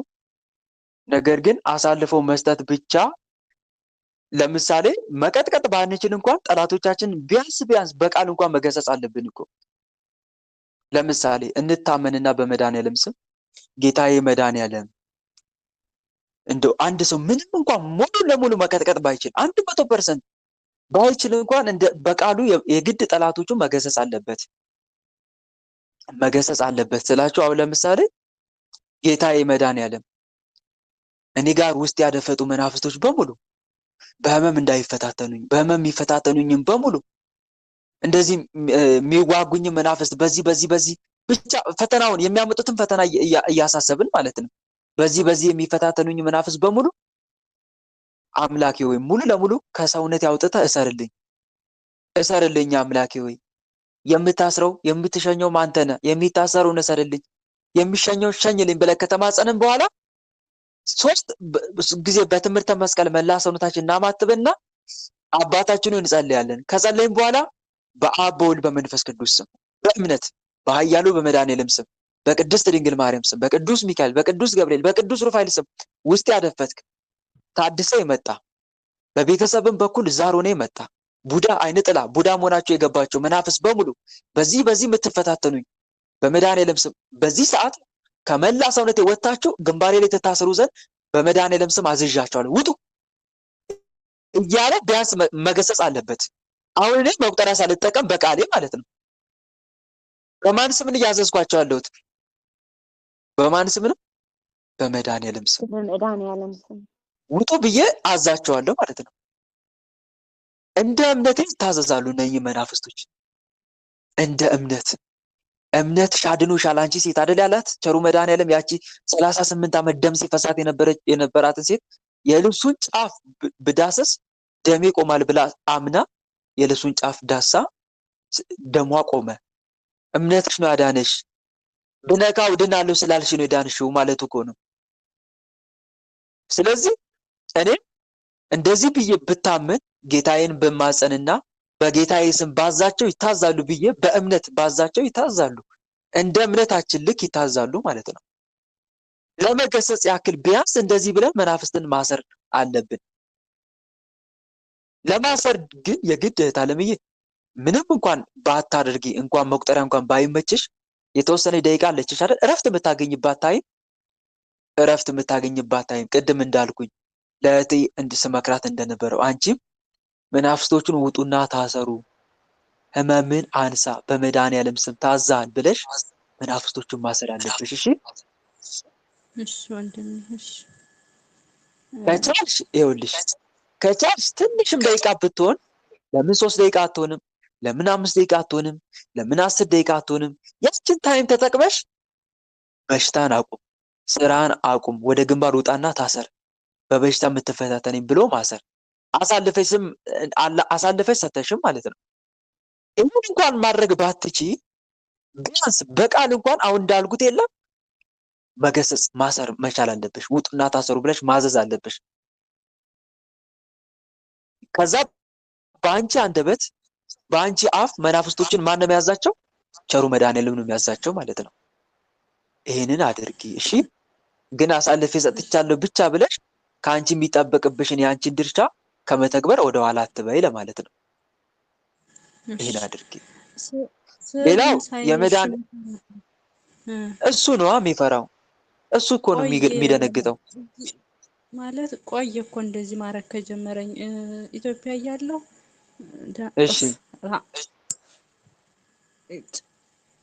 እሺ በመድኃኔዓለም ስም በቅድስት ድንግል ማርያም ስም አንተ ቶሎ ውጡ። ጠቋር ነኝ። ሰራዊታችሁ ሰብስቡና ውጡ። ጠቋር ነኝ እኔ። ድሮ እኮ ሰይፈ የቅዳሜን ሰይፈ ስላሴ ስታደርስ እያለቀሰች ተደብቄ አብሬ ቻልኩት ሁሉንም ነገር። ግን እዚህ ከመጣ በኋላ አማራጭ እንደሌላት ስናቅ ከሱ እንድትርቅ ፍቅሯ እንዲቀንስ በቃ ፍቅሯ እንዲቀንስ ከሱ እንድትርቅ ሌላስ ሌላስ ድሮ ገና እሱን ስታይ አምላኬ ለን በቃ ስታከፍል ሁሉ ነበር አባር በቃ ይቅር በለኝ ብላ ሱባኤ የሚይዛለች። ግን በህልሟ አስሯት አያት። ግን ከዛ በኋላም እንደገና ስራዬን አላቆምኩ። ምክንያቱም እንደሆንኩ አሳያት ሱባኤ የያዘች ጊዜ በቃ ስታለቅስ ምን ነው አምላኬ ካንተ ፍቅር መለየት አልፈልግ አትተወኝ አባቴ እያለች። እሺ ሰራዊትን ሰብስበው ቶሎ ከአይኗ ላይም ተነስ፣ አብረህ የምታዩበትን ከአይኗ ላይ ተነስ ቶሎ ተነስ። በሽታችሁንም አንሱ በሽታችሁንም ማታ እየጠበቃችሁ የምታሰሙት አንሱ ቶሎ እሱማ እህቷ ናት እኮ መተት እየላከችና እያደሰች ሰሙን አዲስ አታውቅም። ሰላም ላይ ይዛላታለች 4ኛ ቀኑ አምላኬ ማራት እያለች በሱባኤ ሰዓትን ሰግዳ በህልሟ ሁሉም ነገር ማለት ምንም ቂም የላትም፣ ክፋት የላትም። በእህቷ ላይ አንድም ቀን ክፋት አስባ አታውቅምና ግን በቃ ምን ሆና ነው የምትል፣ እንደዛ ብቻ ነው የምትል ክፋት ስለሌላት በቃ እህቷ። ይሄ ነገር ግን በነገራችን ላይ ወንድሞች ልመክራችሁ ወደድኩኝ። እዚህ ላይ ምንድነው የምትመክረን ካላችሁኝ፣ እኛ ላይ የከፉብን ሰዎች የምናሸንፋቸው አንዱ ትልቁ መንገድ እነሱን በመበቀል አይደለም፣ ለእነሱ በመጸለይ እንጂ። አንድ አባት አባ ወቅሪስ ነው መሰል የሚባሉት ዜና በውላይ ሳነብ ነበረ። ትንሽ ቆየት ስላልኩኝ ስማቸው የጠፋብኝ። አንድ ክርስቲያን ጸሎቱ እንዲሰማ ከፈለገ ስለምንም ነገር ከመጸለዩ በፊት አስቀድሞ ስለማን ይጸልያል? ስለ ጠላቱ ይጸልይ። ስለ ጠላቱ ይጸልይ። ጠላቴን ማረው፣ በእኔ ላይ ክፋት የሚያስቡትን ሰዎች ማራቸው ብሎ ይጸልይ። እንደዛ ብለን ነው የምትጀምረው ጸሎትን ወንድሜ እህቴ፣ እንደዛ ብለሽ ነው የምትጀምር። እንደዛ ብለን እንጀምርሽ እህቶች፣ ወንድሞች። ጌታ ሆይ በእኔ ላይ መተት የሚያድሱብኝን ማራቸው። መተት የሚልኩብኝ ሰዎች ምን በላቸው? ማራቸው በላቸው። ለመንግስተ ሰማይ የበቁ አድርጋቸው። ጌታዬ መድኃኔዓለም ከዚህ ከክፋት ስራቸውም አውጣቸው። ወደው አይደለም ጌታዬ፣ አትፍረድባቸው። በጠላታቸው ግፊት ነው። እንዲያልክ ስትጸልይ ጌታ መድኃኔዓለም ደስ ነው የሚለው። የቅዱሳን ደግሞ ህይወታቸው ጸባያቸው ይሄ ነው። በዚህ ነው የሚታወቁት ቅዱሳን፣ ለጠላታቸው በመጸለያቸው። በዚህ በመድኃኔዓለም ዘንድ ደግሞ እጅግ ይወደዳሉ። ለጠላት መጸለይ ደግሞ ያስተማረን ማን ነው? በድንጋይ የተወገረው የሚወደድ ዲያቆን ማን ነው? እስቲ ንገሩኝ። ሊቀ ዲያቆናት ቅዱስ እስጢፋኖስ በድንጋይ እየደበደቡት እየወገሩት የሚያደርጉትን አቁምና ይቅር በላቸው ብሎ ከጌታ መድኃኔዓለም የተማረውን በተግባር የኖረ ቅዱስ። ልክ ይሄ ነው በቃ ጠላት ላይ ድልም እንድንቀዳጅ የሚያደርገን ለጠላት መጸለይ እና ከእህታችን ተማሩ። ከእህታችን ይህንን ልንወስድ ይገባል ነው። እሷ ስለ ክፉ ስለምታደርግባት እህቷ እንደምትጸልይላት እኛም ይህንን ልንማር ይገባል ለማለት ያክል ነው። እሺ ሰራዊታችሁን ሰብስቡና ቶሎ የታደሳችሁ በሙሉ ርጭ ተቃጠለ። እኔ እኮ እንዳትጸልይልኝ ነግሬያት ነበረ። ገንዘብ እንዳታገኝ እጇ ላይ ቁጭ ብዬ ግን በቃ አልቻልኩም። ሰራዊት ሰብስቡና ውጣ። ህልሟ ነገርኳት። ተይ በቃ ተይኝ፣ አልፈልግም ብዬ ቶሎ ውጣ። በስታን መንሳ አንተ በስታን እስኪ ግራ እጇ ላይ ያለው ባል እንዳታገባ ትዳሯን የወሰድኩባት በሽታ የተነሳው ነው። ሁላችሁም ተነሱ። ከዓይኗ ላይም ተነስ። አርጋኖ መጽሐፍ ብኛለችኝ። ተነስቻለሁ። ከዓይኗ ላይ አርጋኖ መጽሐፍ ይዛሽ ማየልኝ አለችኝ። በህልሜ እንድታምን እንዳረኩባት ቅዱስ ሚካኤል አሳያት ሂጂና ምንም ክፋት የለባትም እንድታምን እስኪ ያሳያት ብሎ አልምልልሽም ብሎ ወጣሁ። በሽታችሁን አነሳችሁ፣ ሙሉ ለሙሉ አነሳ። ግራ እጇ ላይ ያለው የትዳር ቀለበት እንዳታስር፣ የትዳር ቀለበት እንዳታስር። አዎ ግራ እጇ ላይ አለው። ተነስ። እድሏን ሁሉ እኮ ነው የነኛት። ተነስ። ተነሳሁ። ወይኔ ነድኩ።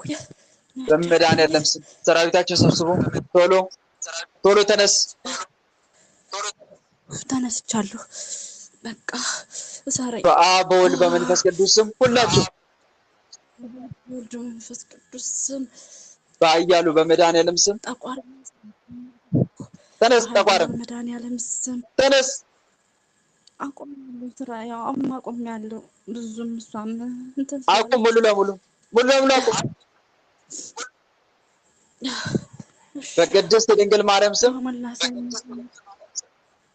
በቅድስት ድንግል ማርያም በቅዱስ ሚካኤል፣ በቅዱስ ገብርኤል፣ በቅዱስ ሩፋኤል ስም በቅዱስ ሚካኤል፣ በቅዱስ ገብርኤል፣ በቅዱስ ሩፋኤል ስም ሁላችንም ከነ ሰራዊታችን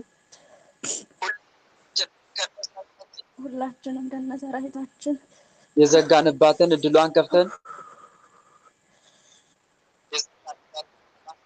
የዘጋንባትን እድሏን ምሰልበውን ሁሉንም ነገር አቁሜ ከፍቼ ተጎሳቆልኩኝ። በሽታችን አንስተን ሰራዊታችን ሰብስበን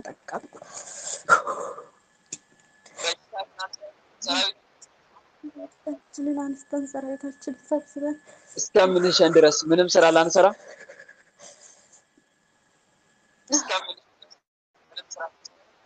እስከምሸኝ ድረስ ምንም ስራ ላንሰራ ሰማይና ምድርን በፈጠረ በአጋዕዝተ ዓለም በቅድስት ሥላሴ ስም እና ምድርን በፈጠረ በአጋዕዝተ ዓለም በቅድስት ሥላሴ ስም ከነ ሰራዊታችን ግንባር ላይ በትምህርተ መስቀል ታስረን ተገዝተናል። ከነ ሰራዊታችን ግንባር ላይ በትምህርተ መስቀል ታስረን ተገዝተናል። አጋዕዝተ ዓለም ቅድስት ሥላሴ ስርዓታችን ያጽኑብን። አጋዕዝተ ዓለም ቅድስት ሥላሴ ስርዓታችን ያጽኑብን። ስንጠራ ቤት እንላለን፣ ምንም ስራ አንሰራም። ስጠራለሁ ሁላችንም ምንም ስራ አንሰራም። ልብ መልሱ ልብ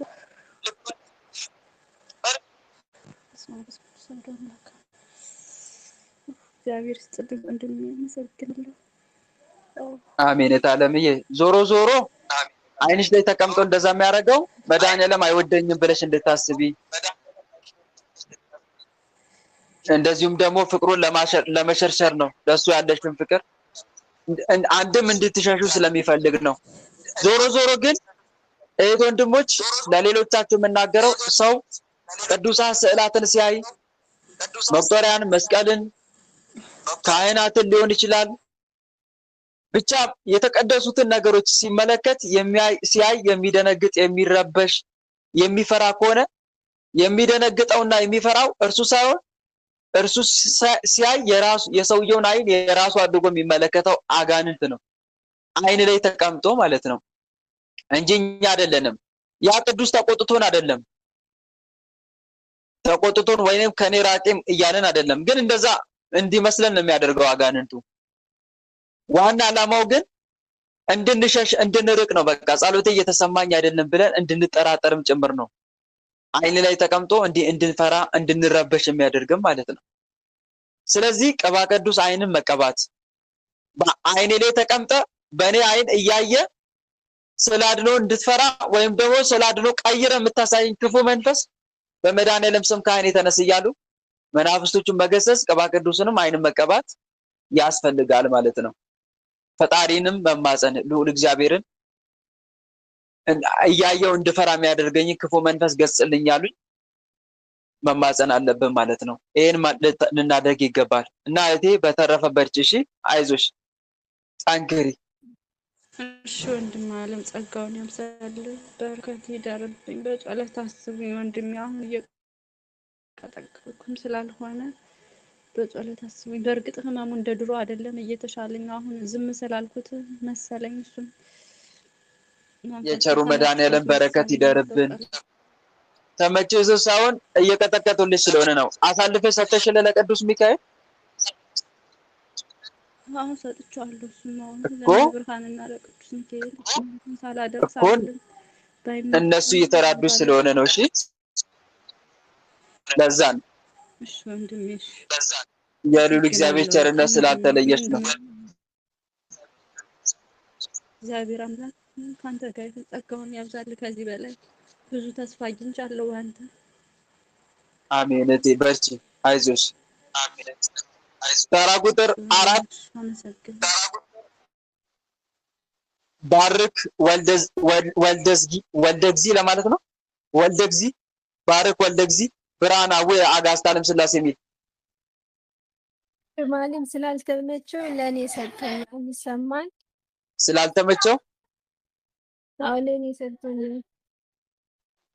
እሺ እሺ ጸጋውን ያብዛልህ ወንድሜ፣ ስለሁሉም ነገር እግዚአብሔር ይመስገን። እኔ ጥያቄ ያለኝ ወንድም አለም፣ እኔ ቀኝ እጄ በጣም ያዝለኛል፣ ይዘኛል፣ መጸለይ እጄ ዘርግቼ መጸለይ እጄ ዘርግቼ መጸለይ አልችልም። ምግብ ልበላ ስል ምግብ ልበላ ስል እጄ ይዘኛል፣ ይንቀጠቀጠኛል፣ አልችልም። እጄ ብር ይዤ ለራሱ እጄ መጽሐፍ ቅዱስ ከእጄ 5 ሜትር ያክል ነው የሚጥልብኝ። መጽሐፍ ቅዱስ ከእጄ ደግሞ እጄ በጣም ቀን በቀን ሄድ ምንስ የሚባል ነገር አለ። እጄ የራሴ አይደለም ነገር እጄ ላይ ቀኝ እጄ ደግሞ ግራ እጄ ሳይሆን ቀኝ እጄ ነው። ታለምዬ ይሰማል? እንደዚህ ሲያደርጉሽ የነበሩት ቅድም የመናፈስ ሽኝት ላይ ነበርሽ አይደለ? ብዙ ሲያወራ ነበረ። እዛ ላይ ማዳመጥ ትቻለሽ፣ ማን እንደሚያደርጉ በኋላ ይለቀቅልሻል። እሺ እህቴ፣ የእነሱ ሴራና ተንኮል እንደሆነ ግልጽ ነው። ወለተ ኪዳን ይሰማል? እዛ ላይ እንደውም አብዛኛውን ጊዜ የወሰደው ማለት ይቻላል አንቺ ጋር ያሉት መናፍስቶች ናቸው የተናዘዙ። ስለዚህ ማን ምን እንደሚያደርግ እያንዳንዱን ተናዘዋል። ስለዚህ እዛ ጋር አዳምጠሽ እንደዛ የሚያደርጉትን ክፉ መናፍስቶችን መበቀል ያለብሽ። ካሰር ነበር ሳምንትና አሁን እንደ አዲስ ሲፈጠኝ ነው ብዬ ነገር ምን አልሽኝ? ዝናብ ስላለ እኔ ጋር ትንሽ በደንብ እየሰማሁ አይደለም። ሳምንቱ አቁሞልኝ ነበር። እጄ የራሴ አይደለም ሄድ መለስ የሚል ነገር ነውና ሳምንቱ ትቶኝ ነበር። በሱባኤም በዛም ጉዳይ ትቶኝ ነበር። አሁን አስረህልኝ ካሰርክልኝ ቅድም በኋላ ግራ አይኔ የሆነ ጥፍር መጥቶ ወጋኝና ከዛ እጄ ደግሞ ያዘኝ። ለዛ ነው ግራ ይገባል። እድሳት ይሆናል። አንተ በመድኃኒዓለም ስም አንተ ማን ነው ያስካት? በቃ ሳጥናኤል መንጭቼ ድርሳን መድኃኒዓለም ድርሳን ጀመረች። አይወድቼ ሄድኩኝ። እኔ ሳጥናኤል ነው ድርሳን ጀመረች። ድርሳን ማህዊ አይኗ ወጋ። ድርሳን ማህዊ ሲጸልይ አይኗ ወግቻት ሄድኩኝ። ሳጥናኤል ግራ አይኗን ወግቻት ሄድኩ።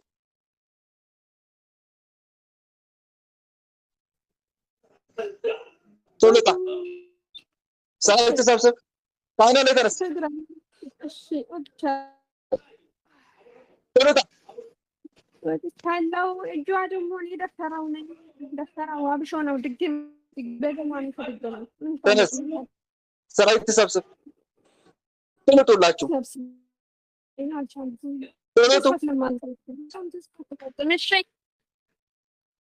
ሰራዊት ተሰብሰብ። በኃያሉ በመድኃኒዓለም ስም ሁላችንም ሁላችንም ከእጇ ከዓይኗ ወጥተን ከመላ ሰውነቷ ተነስተን ከመላ ሰውነቷ ከበረከቷ ተነስተን በምንም ነገር ላንፈታተን ተመልሰን ወደ እጇ ወደ ዓይኗ ላንመጣ በምንም ነገር ላንፈታተን በመድኃኒዓለም ስም ታስረናል። በአባቷ በቸሩ መድኃኒዓለም ስም ብለን ተገዝተን ታስረን ኃያሉ መድኃኒዓለም እስራታችን ያጽናብን። ኃያሉ ቸሩ መድኃኒዓለም እስራታችን ያጽናብን። መልሱልኝ። ወለተ ኪዳን ያው ተስፋ ለማስቆረጥ ነው። ተስፋ ለማስቆረጥ ግልጽ ነው እህቴ።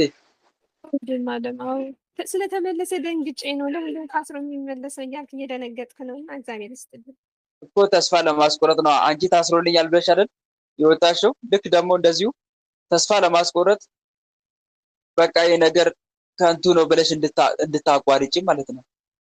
ከመንፈሳዊ ሕይወት ለቀሽ እንድትወጪ አላማው እሱ ነው። ከዛ አንጻር ነው። ግን እንዲህ አይነት ምልክት ስታይ መደናገጥ፣ ግራ መጋባት ሳይሆን ታድሰ የመጣ ካለ ወይም ደግሞ አድፍጠ የነበርክ ካለ አድፍጦም ሳይታሰር የቀረም ሊኖር ይችላል። ግልጽ ነው አይደል? አድፍጦ ሳይታሰር የቀረ ሊኖር ይችላል ወይም ደግሞ ወዲያው የገባ ልክፍት ሆኖ የገባም ሊሆን ይችላል። ስለዚህ እንደዚህ ሆነ የገባ መንፈስ ሊኖር ስለሚችል ከአንቺ የሚጠበቀው መደናገጥ፣ ግራ መጋባት ሳይሆን ታደሰ የመጣ ካለ እንዲሆን በዚህ መልኩ የገባ ካለ ቶሎ አይኔን እጅ ለቀው ጣም ቶሎ በመድኃኒዓለም ስም ብትይ እኮ ይወጣል። አይወጣም? ይወጣል እኮ ወዲያው ነው ያለችው። ደንግጣ ነው እንጂ ወዲያው። እና አንተን አይደለም እያናገርኩ ያለሁት መልሰህ አዎ ወንድሜ ይቻላል። እንደዛ ነው ማድረግ ያለብሽ።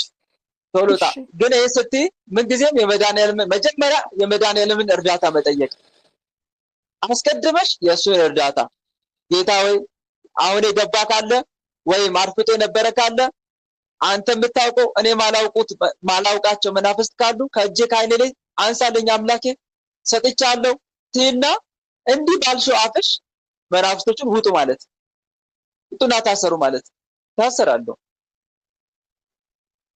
ይሄን አድርጊሽ እህቴ። የተረገምክ ነህ። አሁን እሺ ሰምታለች። እግዚአብሔር ይገስጽን። መድኃኒዓለም የሚሰር እና እህት ወንድሞች እንዲህ ነው ማድረግ ያለባችሁ። እሺ ምንም አይነት ነገር ቢፈጠር በማንኛውም ታይም ማታም ሊሆን ይችላል፣ ስተኙም ሊሆን ይችላል፣ ስራ ስትሰሩም ሊሆን ይችላል፣ ከሰው ጋር እያወራችሁም ሊሆን ይችላል። ብቻ በሆነ አጋጣሚ የሆነ ህመም ቢሰማችሁ ራስ ምታትም ሊሆን ይችላል፣ እግር መያዝም ሊሆን ይችላል፣ ወገብ ሊሆን ይችላል። እንዲህ አይነት ካያችሁ አስቀድማችሁ ወደ መድኃኒዓለም ማንጋጠጥ። አስቀድማችሁ ወደ ማን አልኳችሁ? ወደ መድኃኒዓለም ወደ መድኃኒዓለም። ግራ መጋባት እኮ አይደለም፣ ግራ አትጋቡ።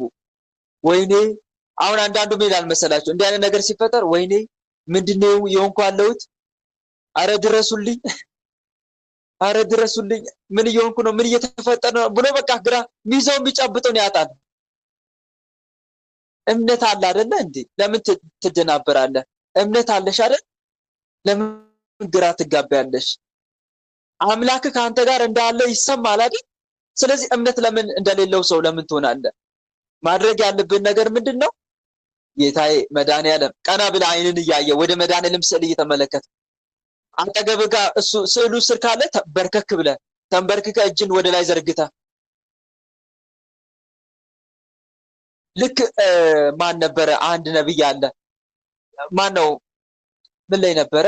ጠፋብኝ መጽሐፉ። ሰቆቃወ ኤርምያስ ምዕራፍ 3 ቁጥር 41 ላይ ኑ ወደ እግዚአብሔር እንመለስ፣ ልባችን ከእጃችን ጋር በሰማይ ወዳለ ወደ እግዚአብሔር እናንሳ እንዳለው ተንበረከክና እጅን ወደ ላይ ዘርግተህ ጌታዬ መድኃኒዓለም አንተ እኔ ከማላውቀው አንተ የምታውቃቸው መናፍስት ውስጥ ያርፍጠው እንዲህ በዚህ መልኩ የሚፈታተነኝ እግሬን የሚይዘኝን ራስ ምታት የሚለቅብኝን ለአንተ አሳልፌ ሰጥቻለሁ፣ አውጣልኝ አምላኬ። ምንም አይነት መንፈስ ከአንተ በታች ነው፣ ይሄን አምናለሁ። በስምህ ጠላቶቻችን እንድናዝ አንተ ፈቅደህልናል። አላዘዘንም? አጋንንትን በስሜ ያዙ አላለም? አውጡ አላለንም? ብሏል እኮ ስልጣን ሰጥቻቸዋለሁ ብሏል። ሉቃስ ወንጌል ምዕራፍ 10 ቁጥር 20 ላይ እነሆ እባቡን ጊንጡን ትረግጡ ዘንድ በጠላትም ኃይል ስልጣን ሰጥቻቸዋለሁ ብሏል። ስለዚህ ይሄንን ቃል እያሳሰበን ነው የምንጸልየው። ጌታ ሆይ አንተ እባቡን ጊንጡ ላይ ስልጣን ሰጥቻቸዋለሁ ብለሃል እና እባክህ ያዝልኝ እማጸናሃለሁ ብለህ ልመናን ካቀረብክ በኋላ አባታችን ሆይ ብለህ አንተ ውጣ እያልክ ደግሞ በእምነት ሆነ ታዘዋለህ። ያንን ክፉ መንፈስ ወገቤን የምትይዝ እንዲህ አይነት ነገር የምታመጣ ቶሎ ተነሳው በፍጥነት በመድኃኒዓለም ስም እያልክ ትቀጠቅጠዋለህ እስኪነሳ ድረስ ማለት ነው። እንዲህ ያረክ ነው የምትዋጋው። መደናበር፣ ግራ መጋባት አያስፈልግም። መጨነቅ አያስፈልግም። የሚጨነቁት እኮ እምነት የሌላቸው ሰዎች ናቸው። እምነት የሌላቸው ሰዎች ናቸው የሚጨነቁት፣ ግራ የሚጋቡት። እና ይሄ ልታደርግ ይገባል። ይሄ ነገር ደግሞ ከአንተ እስኪርቅ ድረስ ትዕግስትን ገንዘብ ማድረግ።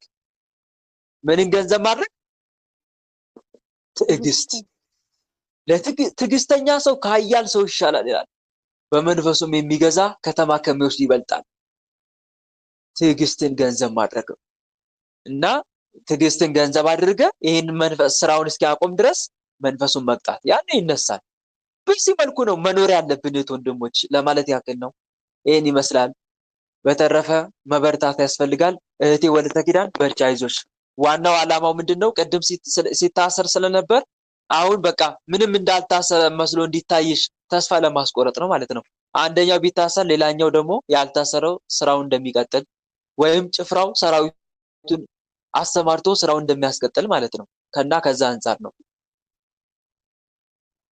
እሺ ተራ ቁጥር 5 ወለተ እስጢፋኖስ ካለሽ መቀጠል ትችላለሽ። ከሌለሽ ተራ ቁጥር 6 ወለተ ማርያም አለ ቁጥር 6 እሺ ወለተ ማርያም ቀጥይ። ያሰማልን ጸጋውን ያብዛልህ ወንድሜ። የኔ ጥያቄ ማለት ነው እሺ ለጸሎት አይመቸኝም። ዝም ብዬ ባገኘሁት አጋጣሚ ነው የማደርሰው ማለት ነው። ያኔ እሺ የራሴ ክላስ ምን የለኝም እና ዝም ብዬ ያገኘሁት ሳደርስ ማለት ነው ዝም ብዬ እንደማነብና እንደ ጸሎት አይሰማኝም ጭራሹ ማለት ነው። አሁን ሄደጅም ቢሆን ዝም ብዬ ያንን ሰዓት ከደረሰ ዝም ብዬ አደርሳለሁ። ሰዎችን ቢጠሩኝም አሁን ደረስኩበት ቁጭ አልኩበት ወይ ቆንኩበት ቢመጡ ቁጭ ብዬ እንደማንም ብዬ ጨርሰዋለሁ። ግን እንጨርሰው እንጂ ለኔ እንደ ጸሎት አይሰማኝም። ከዛ ደግሞ ፈጠን ብዬ የጨረስኩትን ጸሎት እንቅልፍ ካልያዘኝ አሁን አንበሽ ነው ጸሎት ነው ያደረግሽው ያህል ነው የሚሰማኝ። መልካም ከዛ እንደዛ እያለ ደግሞ አሁን ግዕዝ ምናምን ስዘለው ደግሞ ኃጢአት አይሆንብኝም የሆነ እንደ ጎደሎ ነገር ነው የሚሰማኝ። ግዕዝ አላውቅምና ከዘለልኩት ማለት ነው ኃጢአት ይሆንብኛል። መልካም እህት አለምዬ።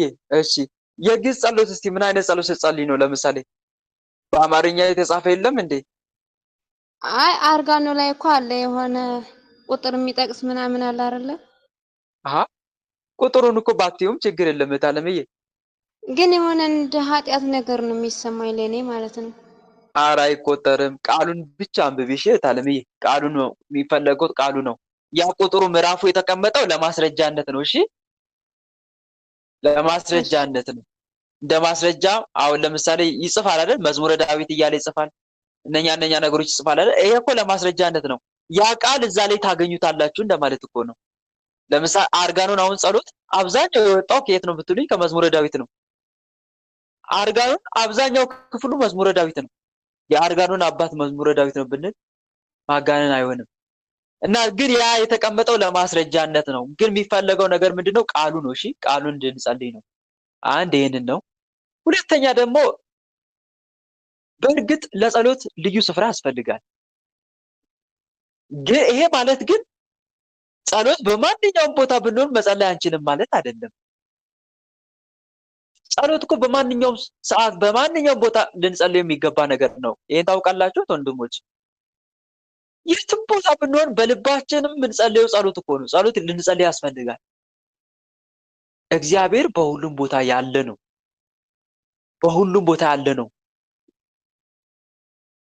ሰማይና ምድርን የሞላው እኔ አይደለሁም ምን ይላል? ስለዚህ የትም ቦታ ብንጸልይ ይሰማናል። እኔ የቅርብ አምላክ ነኝ እንጂ የሩቅ አምላክ አይደለሁም እንዳለው ማለት ነው።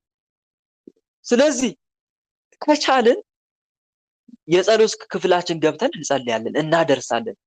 ጊዜ ካለን ከሌለንስ ለምን መንገድ እየሄድን አይሆንም? በአፋችን እየጸለይን ማለት አለብን፣ መጸለይ አለብን። ታስታውሳላችሁ አንድ የእመቤታችንን ጸሎት ያስለመደ አንድ ክርስቲያን የእመቤታችን ጸሎት አስለምዷል እና እቤቱ ጸሎት ሳይጸልይ ወጣ። ሁሉ አስለምዷል ይሄን ጸሎት። ምንድነው የሚጸልየው ካላችሁ አባታችን ከተባለ በኋላ ምንድነው የምንለው? እስቲ ንገሩኝ።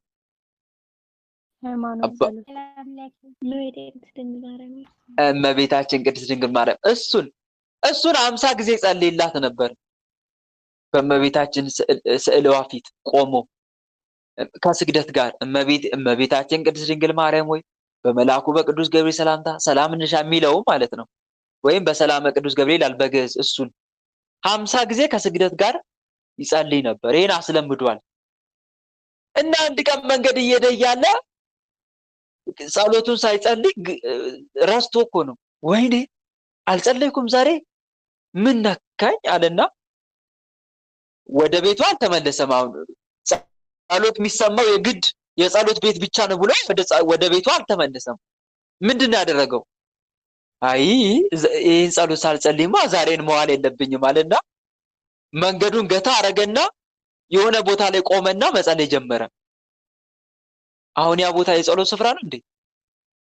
የጸሎት ቦታ ነው? ንገሩኝ እስቲ። አይደለም። አይደለም፣ የጸሎት ቦታ አይደለም እኮ። የጸሎት ቦታውን እኮ ለቆ መንገድ ሄዷል። እሱ መንገድ እየወጣ ነው። እና ወንበሮች ደግሞ ከፊት ለፊት አይተውታል። እረረ ይሄማ ጠቀም ያለ ገንዘብ ሳይዝ አይቀርም፣ እንዘርፈዋለን፣ ዝም ብለንማ አንለቀውም ብለው እየጠበቁት ነው ሰይፋቸውን መዘው። እሱ ግን እነሱን አላያቸውም። የታየው ጸሎት ማቋረጡን ማስታጉሉ ነው የታየው። ይሄን ጸሎት ሳልጸልይማ ወደ ስራ አልገባም ማለትና መንገድ ላይ ጠጋ ብሎ ከመንገዱ ፈቀቅ ብሎ ተንበረከከና መጸለይ ጀመረ። በእመቤቴ ቅድስት ድንግል ማርያም እያለ ከስግደት ጋር መጸለይ ጀመረ። ሲጸልይ ሽፍቶቹ በሩቅ ይመለከታሉ።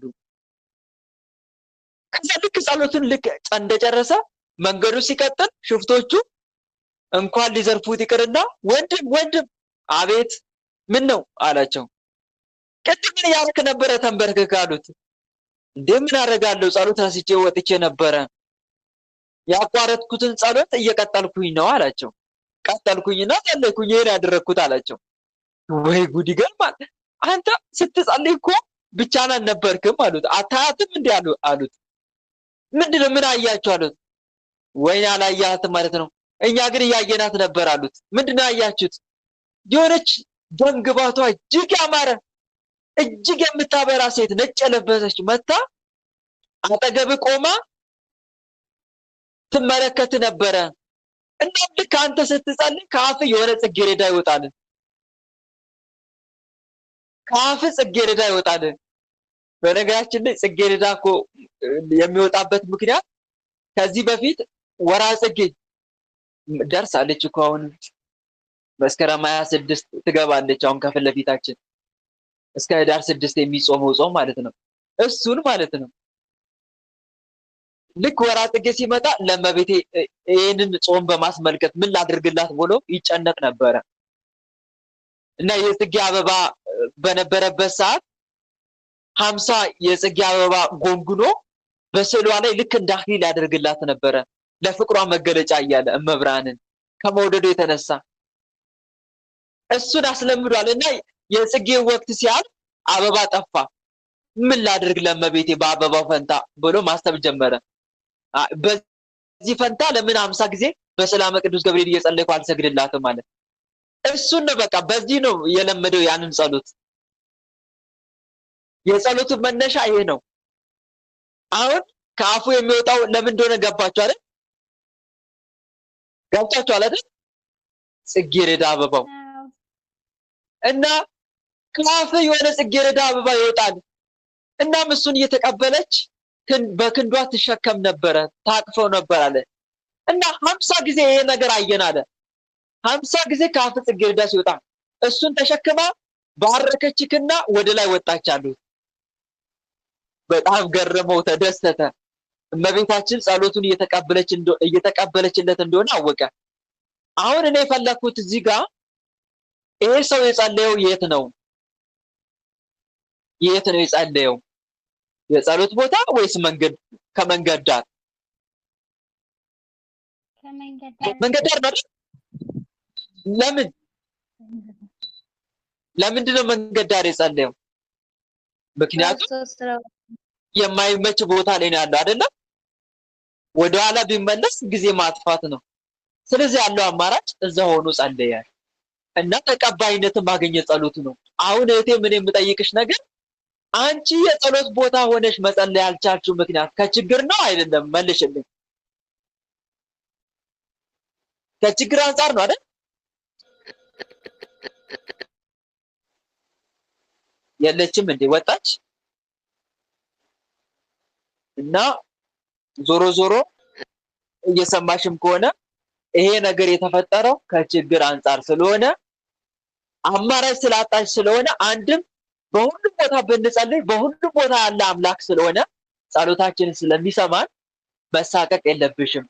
ይሄ ከጠላት የመጣ ሴራ ነው። እሺ ሰይጣን ምንድነው እንዴት ባረግ ነው ላጠራጥራት የሚችለው ብሎ ያቀዳል። ቅድም እንዳልኳችሁ እንዴት ባረግ ነው ጸሎቷን ከንቱ መስሎ የሚታያት ብሎ እኮ ያስባል። የኛን አላዋቂነት ተጠቅሞ የኛን ዕውቀት ማነስ ተጠቅሞ አሁን የኛን አለማወቅ ይጠቀምና በዚህ ምክንያት ሊያጠራጥረን ይሞክራል። ግን እኮ ከኛ በላይ ጸሎታችን ተቀባይነት እንዳለው ያውቃል እኮ እሱ ራሱ ያውቃል እኮ ጸሎታችን ከኛ በላይ ተቀባይነት እንዳለው ያውቃል።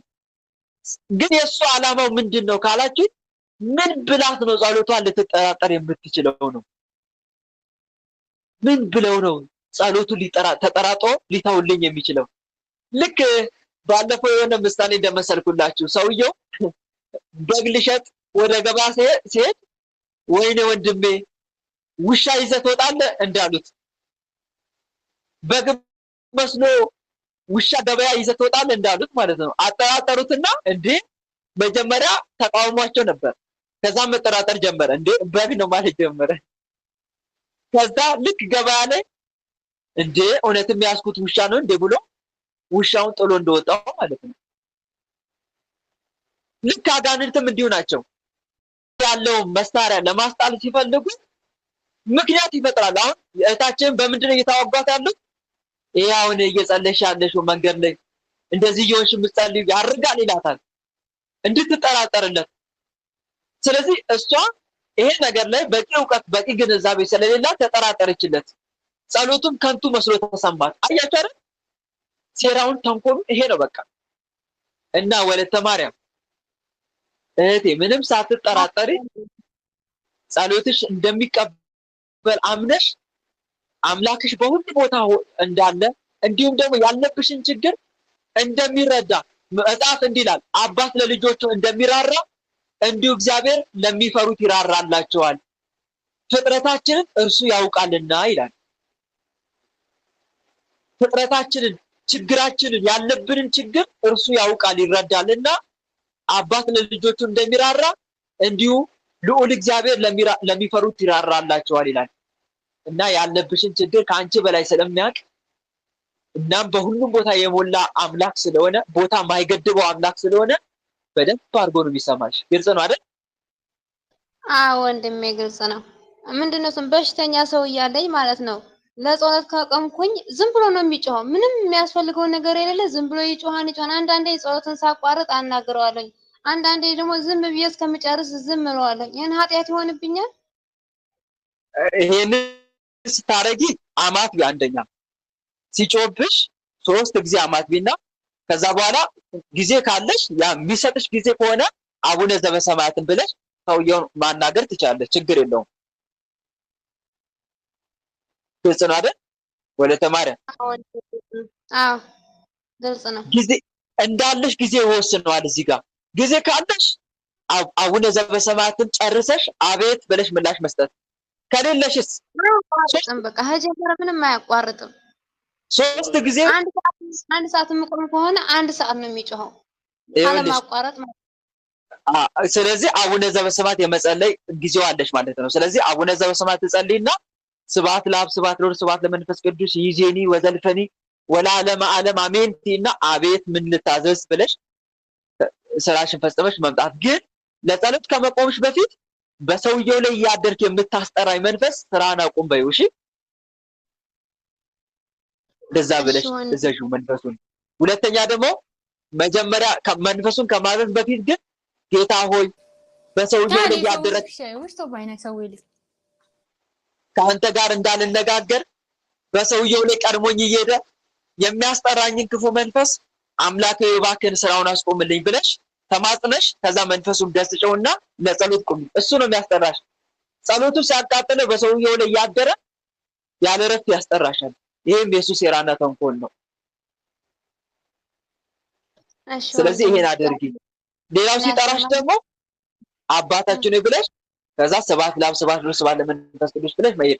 ግን አንዳንድ ጊዜ እህቶቼ አረብ ሀገር ያላችሁ የሆነ በቃ አጣዳፊ አንገብጋቢ ጉዳይ ደግሞ ሊሆንባችሁ ይችላል። ለምሳሌ ሴትዮዋ ወይም ሰውየው መጥቶ ፊት ለፊታችሁ ነው ሊጠራችሁ ይችላል። ሲጠራችሁ ምን ታደርጋላችሁ መሰላችሁ? 3 ጊዜ ስብሐት ለአብ ስብሐት ለወልድ ስብሐት ለመንፈስ ቅዱስ ስብሐት ለአብ ስብሐት ለወልድ ስብሐት ለመንፈስ ቅዱስ ስብሐት ለአብ ስብሐት ለወልድ ስብሐት ለመንፈስ ቅዱስ ይእዜኒ ወዘልፈኒ ወለዓለመ ዓለም አሜን።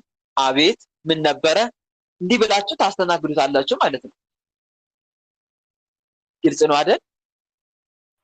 ከዛ ወንድሜ ስትጀምሩ ደግሞ በስመ አብ ወወልድ ወመንፈስ ቅዱስ አሐዱ አምላክ፣ በስመ አብ ወወልድ ወመንፈስ ቅዱስ አሐዱ አምላክ፣ በስመ አብ ወወልድ ወመንፈስ ቅዱስ አሐዱ አምላክ ብላችሁ አቡነ ዘበሰማያት ብላችሁ ወደ ጸሎታችሁ እንደዛ። ወይም ደግሞ በ24 ሰዓት የምትጠሩ ከሆነስ ወደ የምትጠሩ ማነሽ እንትና እቃውን አቃቢ፣ ሳህኑን አቃቢ፣ ጭልፋውን እንደዚህ አይነት ነገር ጠሪ ካለስ ይሄ ደግሞ አሁንም የምትጠሩ የምትቆኑ ደግሞ ስብሐት ስትጀምሩ በስመ አብ ወወልድ ወመንፈስ ቅዱስ 3 ጊዜ ስትጨርሱ ደግሞ ስብሐት ለአብ ስብሐት ለወልድ ስብሐት ለመንፈስ ቅዱስ 3 ጊዜ ትሉና አቤት ብላችሁ ስራችሁን እየሰራችሁ ወደ ጸሎት።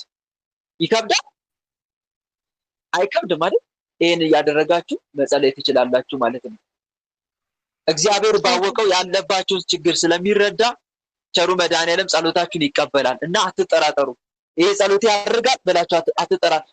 እየሰገዳችሁ ያላችሁን ብትጠሩ እንዲያደርጉ እየሰገዳችሁ ያለን ብትጠሩ ልክ አሁን ያልኳችሁን እያደረጋችሁ እንደገና ስራችሁን ፈጽማችሁ ስትጨርሱ አሁንም መታችሁ ስገዱ። እያቋረጣችሁ ብትሰግዱ መድኃኔዓለም ያለባችሁን ችግር ስለሚያውቅ ይቀበላል። በእርግጠኝነት ይቀበላል። ምክንያቱም ፍጥረታችን እርሱ ያውቃል፣ ድካማችን ያውቃል።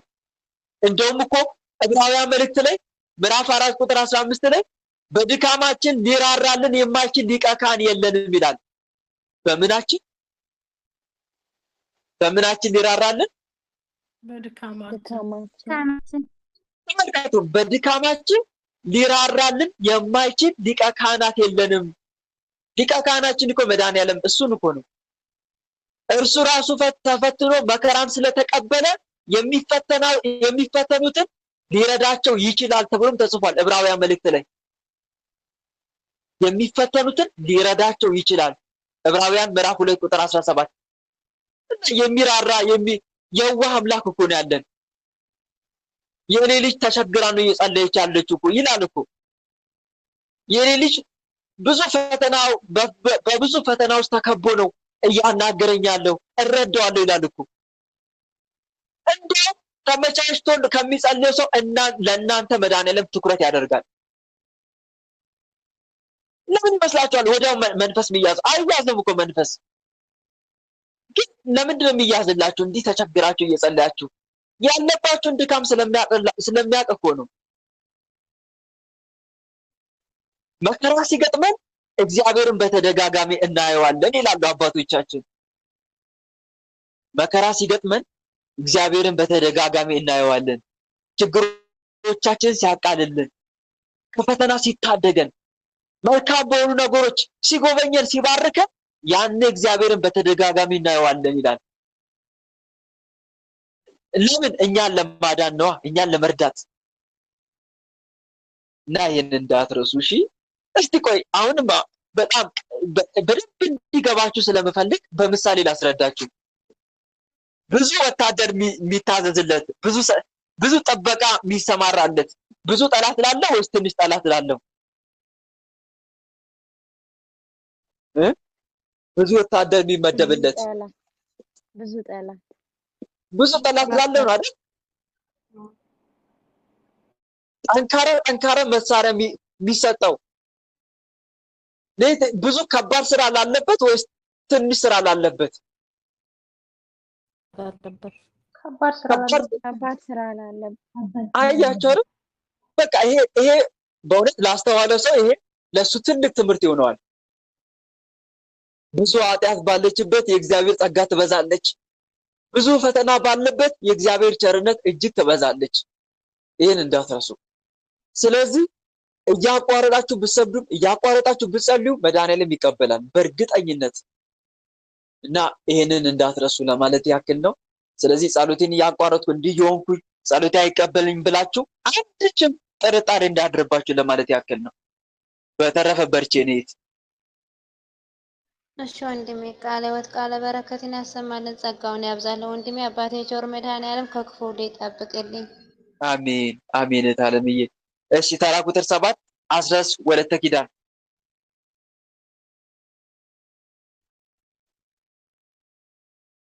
ተራ ቁጥር 7 አስረስ ወለተ ኪዳን የለም። እሺ ተራ ቁጥር 8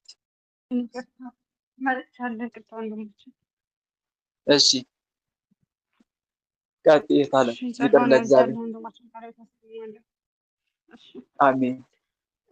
ወንድማችን የኔ ጥያቄ ምንድነው? እኔ ስደት ከመጣ 8 ዓመት ይሆናል ማለት ነው። እሺ እና እስከ 8 ዓመት በሙሉ አንድ ቀን ጤነኛ ሆኜ አላውቅም። ያመኛል። እርግጥ የሚያመኝ የቤተሰብ ዛር ቢሆንም አስተዳደጌ ባውቀውም ግን አንድ ነገር የማይረዳኝ አለ። ያ ምንድነው? ሁል ጊዜ ሰውነቴ እየደቀቀ ወደ ውስጥ እየተቀበርኩኝ በቃ ሰውነቴ በጣም ይደቃል። ዛሬ የለበስኩት ልብስ ለነገ ስለብሰው እየረዘመኝ እየሰፋኝ ነው የሚሄደው። ከሰው ስደበለቅ ደግሞ የሆነ የብቸኝነት ወይ ደግሞ የበታችነት ነገር ይሰማኛል። ከዛ ደግሞ ወሳኝ አይደለሁም። በሆነ ነገር ለወስን ብዬ መወሰን አልችልም። እቅድ የሚባል አላማው የሚባል ምንም ነገር የለኝም። በተለይ 2 ዓመት እና 3 ዓመት ሙሉ ጭራሽ ለምን እንደምኖር ራሱ ምክንያቱን አላውቀውም እና ሁልጊዜ ጥያቄ ይሆንብኛል። በቃ እርግጥ እህቶቻችን ከሚጠይቁት ጥያቄ ከምታስተምረን እናስተምሩት ብዙ ነገር ለውጥ አግኝቼበታለሁ። ግን አይረዳኛል። ለምንድን ነው ሰውነት ወደ ውስጥ የሚቀበረው? ለምንድን ነው አላማ አይደለም ወይ ደግሞ ለምንድን ነው የማልወስነው? ቢሆን ጊዜ ጥያቄ ይሆንብኛል። እና ወንድሞችን ጥያቄ ይሄ ነው። ብዙ ጥያቄ ቢኖረኝም ያው ትንሽ ስለተደናገጥኩ ነው ጥያቄ። መልካም አንደኛ እታመማለሁ ነው አይደል?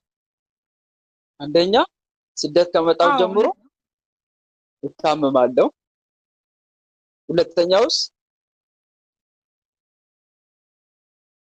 ሁለተኛው የቤታችንን ወሳኝ አይደለሁም። አሁን ነገር መወሰን አልችልም። ከሰው ጋር ስደባለቅ ደግሞ የሆነ የቤታችንነት ነገር ነው የሚሰማኝ፣ ወይ ደግሞ የሚይዘው የማደርገው ነገር አላውቀውም። ግራ የመጋባት ነገር ነው የሚሰማኝ ማለት ነው። እሺ መልካም። እነኚህ ነገሮች አሉብኝ። መልካም። እነኚህ ነገሮች እንግዲህ የአጋንንት ሴራ እንደሆነ ተምረሻል። ግን ይህን ችግር ለማራቅ ምን አይነት እርምጃ ወስደሻል እስከዛሬ? እስቲ ያንቺን ተሞክሮ ልስማና ከዛ እኔም መፍትሄ የምለውን ነግሬሻለሁ።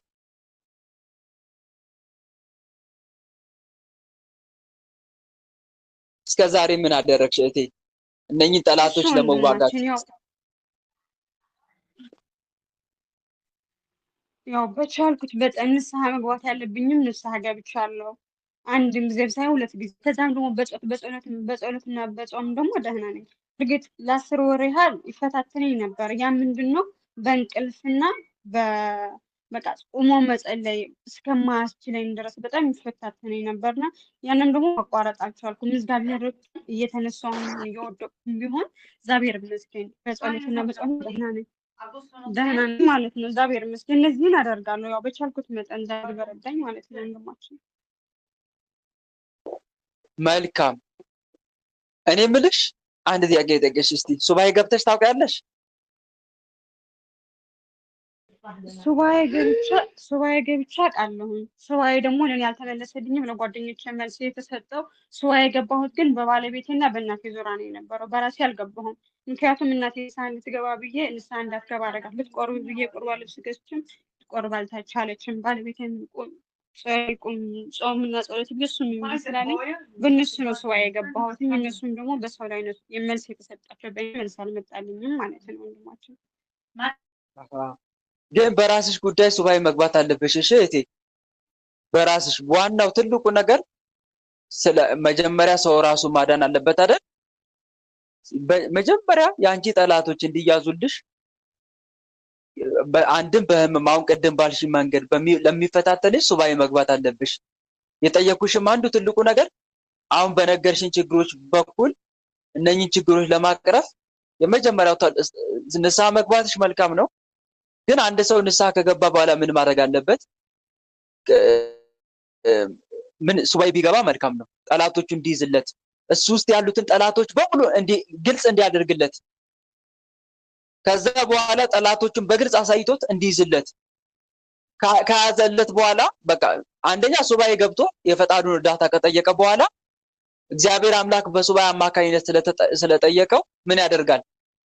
መናፍስቶቹን መቀጥቀጥ ነው የሱ ስራ ማለት ነው። እየቀጠቀጠ እየሰገደ እየጸለየ ጠላቶቹን ይቃወማል ማለት ነው። አሁን ለምሳሌ አንቺ እታመማለሁ ብለሻል። ስለዚህ በህመምሽ በኩል ውስጤ አድፍጠው የሚያሳምሙኝን እንደሚያደርጉኝ ክፉ መናፍስ በሙሉ አጋልጥልኝ፣ ስራቸውንም አስቆምልኝ፣ ከህይወት ያስወግድልኝ ብለሽ ሱባኤ ልትገቢ ይገባል። ይሄ የመጀመሪያ ስራ ነው ታለምዬ፣ ያንን ልታደርጊ ይገባል። ግን ዞሮ ዞሮ ይሄ ነገሮች ችግር ከምን አንፃር ሊሆን ይችላል? ሊኖሩ ይችላሉ። መተት አለ፣ ዛር ሊኖር ይችላል። ከልጅነት ጀምሮ አብሮ መልክ እያየ የገባ ቡዳ ሊሆን ይችላል። ብቻ በብዙ መንገድ ነው መናፍስት የሚገቡት። እነኚህ መናፍስት ተረባርበው እንዲህ አይነት ችግር ሊፈጥሩ ይችላሉ። የውሳኔ ሰው አለመሆን፣ ይሄን አንስተሻል። አዎ የውሳኔ ሰው እንዳንሆን ያደርገናል አጋንንት። የውሳኔ ሰው እንዳንሆን የሚያደርጉ መናፍስት እነማን ናቸው? የመጀመሪያው የአየር አጋንንት። የአየር አጋንንት የውሳኔ ሰው እንዳንሆን ያደርገናል። ወንድሞች፣ የተረጋጋ መንፈስ እንዳይኖረን፣ አንድ ቦታ ላይ አርፈን እንዳንቀመጥ፣ እንኳን አካላችን ተናገር ተናገር እያሰኘ ምላሳችንም ጭምር ጸጥ እንዳይል፣ በራስ የመተማመን መንፈስ እንዳይኖረን፣ አንድ ነገር ከወሰነ በኋላ ለምን እንዲያደረኩ እንዲህ ባደርግ ኖሮ እንዲህ ባላደርግ ኖሮ እያልን ግራ እንድንጋባ ያደርጋል የአየር አጋንንት። በተለይ ገዳማውያንን የሚፈታተን ይሄ እኮ ነው። ምንኩስና ከመረጥክ ጋብቻ ምርጥ እንደሆነ አድርጎ ያሳያል። በቃ እኔ ሞነኩሳለሁ ስትል ልክ ደግሞ ጋብቻ ከጥቂት ጊዜ በኋላ የጋብቻ ዝማሬ እንድትሰማ ያደርጋል። እንደ ገሊላ እንደ ቃና የሚለው እንድትሰማ ያደርጋል። ከዛ በኋላ ጋብቻ ነው የሚሻለኝ። ከዛ በኋላ ደግሞ ጋብቻ ስትመጥ ደግሞ የመነኮሳትን ነገር ያሳስባል። የእነ አባ መቃርስን የእነ አባ እንጦንስን እንድታስብ ያደርጋል። ወላዋ አድርጎ የእሱ ዓላማው መሀል ሰፋሪ አድርጎ ማስቀመጥ ነው። መሀል ሰፋሪ አድርጎ ማስቀመጥ፣ ከሁለቱም ሳትሆን እንድትቀር ማድረግ ነው። የአየር አጋንንት አንድ የውሳኔ ሰው እንዳንሆን ያደርገናል። ሌላስ አይነ ጥላም ልክ አይምሮ ላይ ከተቀመጠ እሱም የውሳኔ ሰው እንዳንሆን ያደርገናል። አይነ ጥላ ደግሞ ለየት የሚያደርገው እንዴት መሰላችሁ? በግልጽ የማይታወቅ የብቸኝነት ስሜት እንዲሰማን ያደርጋል። የምን ስሜት የሰማችሁኝ አይደል? የብቸኝነት በግልጽ የማይታወቅ የብቸኝነት የትካሴ ስሜት ሀዘንና ልቅሶ ያመጣል። ምንም ሳናውቀው ለምን ራሱ እንደምናለቅስ ሳናቅ ዝም ብለን እንድናለቅስ ያደርገናል። የብቸኝነትና የትካሴ ስሜት እንዲሁም ሀዘንና ልቅሶ ያመጣል። አካላዊ ጤንነትን በቀጥታ ከመጉዳት ይልቅ ልብና አይምሮ ውስጥ ገብቶ በክፉ ሐሳብ ያስጨንቃል። የሐሳብ ጦርነት ውስጥ ይከተናል። አይነ ጥላ አይምሮ ላይ ከተቀመጠ እንዲህ አይነት ፈተናዎችን ያመጣል። ከማንም ጋር እንዳንዋደድ ነው የሚያደርገን። ከማንም ጋር እንዳንፋቀር፣ ተግባብቶ የሚኖሩትን ማቃቃር፣ ተፋቅሮ የሚኖሩትን እሳትና ጭድ ማድረግ፣ ሰውን ፍጹም እልህ ውስጥ መክተት። አይነ ጥላ እንደዚህ አይነት ስራ ይሰራል አይምሮ ላይ ከተቀመጠ። ሌላው ሶስተኛስ ምን አይነት መንፈስ እንዲህ አይነት ችግር ሊፈጥር ይችላል? የበታችነት ስሜት እንዲሰማን፣ የውሳኔ ሰው እንዳንሆን የሚያደርግ ሌላስ ምን አይነት መንፈስ ሊኖር ይችላል? ጠቋር። እሱም ጠቋርም እንደዚህ አይነት ስራ ይፈጥራል። አይምሮ ላይ ከተቀመጠ እያሳበደ በየመንገዱ በየመንደሩ ውጭ ያሳደራል። ያልሆነ ውሳኔ እያስወሰነ ከራስና ከሰው ጋር ያጣላል። ቀላሉን ከባድ፣ ከባዱን ቀላል አስመስሎ እያሳየ ጭንቀት የማይለየው ሰው ነው የሚያደርገን። ጭንቀት የማይለየን ቀላሉ ከባድ መስሎ ወይም ደግሞ ከባዱ ቀላል መስሎ ይታየናል። የውሳኔ ሰው እንዳንሆን አድርጎ በራስ የመተማመን መንፈስ ያሳጣል። ደግሞ ይሄ መንፈስ ተንኮሉ ሁሉም ትኩረታችንን እኛ ላይ ሳይሆን ሰዎች ላይ እንድናደርግ የሚያደርገው፣ የራስን ሳይሆን የሰው ስህተትን ያሳያል። የራስን ሳይሆን የሰውን ስህተትና ጥፋት ብቻ እንድንመለከት፣ ራሳችን ላይ ሳይሆን ሰው ላይ እንድናነጣጠር። የኛ ስህተት አይታየንም፣ የሰው ስህተት ብቻ ነው የሚታየን። ከሰው አቃቂር ነው የምናወጣው ሁሌ። ይሄ የጠቋር መንፈስ ነው። አይምሮ ላይ ይቀመጥና እንዲህ አይነት ችግሮችን ይፈጥራል። እና ዞሮ ዞሮ እነኚህ መናፍስቶች በዋናነት የታወቁ ናቸው። አሁን ላልሽ ባህሪያቶች ማለቴ ነው። የብቸኝነት የትካሴ ስሜት ይሰማኛል፣ የውሳኔ ሰው እንዳልሆን ያደርገኛል ላልሻቸው ነገሮች ነው እያብራራው ያለሁት ማለት ነው። ይሄ ችግሮችን ይፈጥራሉ እነኚህ መናፍስት። ሌላስ መተትም በመተት መልክ አጋንንት ከተላከ ተልእኮ ተሰጥቶት ከገባ የበታችነት ስሜት እንዲሰማት አድርጋት ተብሎ ይላካል። መተት የውሳኔ ሰው እንዳትሆን አድርጋት፣ ቆማ አስቀራት። ምንም ነገር ብትይዝ ብትጨብጥ እንዳይሳካላት እንዳትጀምር አድርጋት። እድሏን ዝጋ፣ እድል ዘጊ። እሱም እንዳያረጋል። የእድል መተት በተለይ ገርግር አይነት ጥላ እና የእድል መተት መናፍስት ካሉ ነገሮችን ገና ስንጀምር ሳይሆን ስናስበው መንገድ የመዝጋት ስራ ነው የሚሰሩት። ከቻሉ እንዳናስበው ካስተምነው ወደ ተግባር እንዳንቀይረው መንገድ የመስራት ስራ፣ መንገድ የመዝጋት ስራ ይሰራሉ። አንድ ሰው ሆነን ሁለት አይነት ማንነት እንዲኖረን፣ አንድ ሰው ሆነን ሁለት አይነት ማንነት እንዲኖረን ራሳችንን ሳናውቅ በተደበላለቀ ማንነት ውስጥ እንድንኖር ያደርገናል። የውሳኔ ሰው እንዳንሆን፣ ግራ እንድንጋባ። ይሄ መንፈስ ግራ ከማጋባቱ በተጨማሪ የገዛ ወገኖቻችን፣ ቤተሰቦቻችን፣ ወገን ዘመዶቻችን እኛን ከመርዳት ይልቅ በእኛ ላይ ክፉ እንዲያስቡም ያነሳሳል። ሰው እድሉ ከተወሰደበት እንዲህ ነው የሚሆነው። ቀኝና ግራው ይምታታበታል። እድል መተት ከተላከም እንደዚህ ይሆናል ማለት ነው። እና እህት ዓለምዬ እነዚህ ሁሉ ሊሆኑ ይችላሉ። ግልጽ ነው አይደል? ሌላው ህመሙ ደግሞ የቤተሰብ ዛር ልክ እንደዚሁ በህመም ይፈታተናል። መተትም በሽታውንባት በሽተኛ አድርጋ ተብሎ ከተላከ እንዲህ ያደርጋል። እና መፍትሄው ምንድን ነው? ንስሐ መግባትሽ መልካም ነው፣ ጎበዝ፣ ጥሩ ነው። ዳዊት እንዲህ ብሏል፣ ኃጢአቴን ለአንተ አስታወቅኩ፣ በደሌንም አልሸፈንኩም፣ ለእግዚአብሔር መተላለፌን እነግራለሁ፣ አንተም የልቤን ኃጢአት ታውክልኝ እንዳለው ኃጢአትሽን መናዘዝሽ ጥሩ ነው እህቴ። ኃጢአትሽን መናዘዝሽ በጠላት ላይ እንድትሰለጥንኝ ብቻ አይደለም ያደርግሽ፣ ከገሃነምም እንድትድኝ ይረዳሻል። ይሄ ጥሩ ነው። ኃጢአቱን የሚሰውር አይለማም፣ የሚናዘዝባት የሚተዋት ግን ምሕረትን ያገኛል ይላል መጽሐፈ ምሳሌ 28:13። መናዘዝሽ ጥሩ ነው እያልኩሽ ነው፣ እያበረታታውሽ ነው። ጥሩ ነው።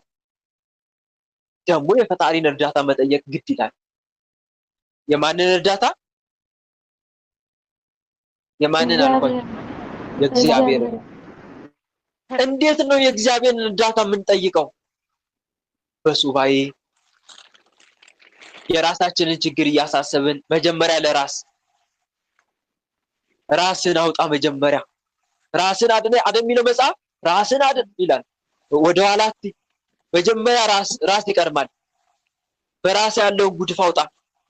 ስለዚህ ምን ማድረግ? ራስን ለማዳን የራስሽን ችግር እያሳሰብሽ ጌታ መድኃኒዓለምን ትማጸኛለሽ። ጌታ ሆይ ጠላቶቼን በሙሉ አንተ አሳልፌ ሰጥቻለሁ፣ ከኃጢአቴም ታነጻኝ ዘንድ እኔነቴን ለአንተ አሳልፌ ሰጥቻለሁ፣ ማረኝ፣ የቀደመው በደሌን አታስብብኝ ማለት አለብሽ። ልክ ዳዊት እንዳለው ነብዩ ዳዊት መዝሙር 78:8 ላይ ምን ይላል መሰላችሁ? ዳዊት የቀደመ በደላችን አታስብብን ይላል። የቀደመ በደልን አታስብብን፣ ማረን፣ ምሕረት እጅግ ቶሎ ታገኘን፣ ተቸግረናልና አምላካችንና መድኃኒታችን ሆይ እርዳን፣ ስለ ስምም ክብር አቤቱ ታደገን፣ ስለ ስምም ኃጢአታችን አስተሰርይልን ይላል ዳዊት መዝሙር 78:8 ላይ ተመልከቱ። የቀደመ በደላችን አታስብብን። እንዲህ ያልሽ መማጸን አለብሽ በሱባኤ ውስጥ ሆነሽ። ጠላቶችንም በኃጢአቴ ምክንያት በቤተሰብ በዛር በኩል ምክንያት በተንቶሎ የተላከብኝ መንፈስ ለአንተ አሳልፌ ሰጥቻለሁ፣ ጌታ ሆይ ያዝልኝ እያልሽ አሳልፈሽ በሱባኤሽ ማለት ትሰጫለሽ። ከዛ በኋላ ከሱባኤ ከወጣሽ በኋላ ግልጽ ውጊያ ትጀምሪያለሽ። ቋሚ ጾም፣ ጸሎት፣ ስግደትሽን ይዘሽ ማለት ነው። እና በዚህ መልኩ መናፍስቶች በሙሉ ይያዛሉ። ይሄን አድርገሻል? ካላደረግሽ ተግባራዊ አድርጊ ከዛሬ ጀምረሽ። ካላደረግሽስ? እያደረግሽ ከሆንሽስ እስክትደመጭ ድረስ በጸሎት እስክትደመጭ ድረስ እግዚአብሔር ህይወትሽን እስከሚጎበኝ ድረስ በጸሎትሽ ትጊ። እኚ እስከ መጨረሻው የሚጸና እርሱ ይድናል ተብሎ ተጽፏልና። ይሄን ይመስላል። እቴ ተመለሰልሽ?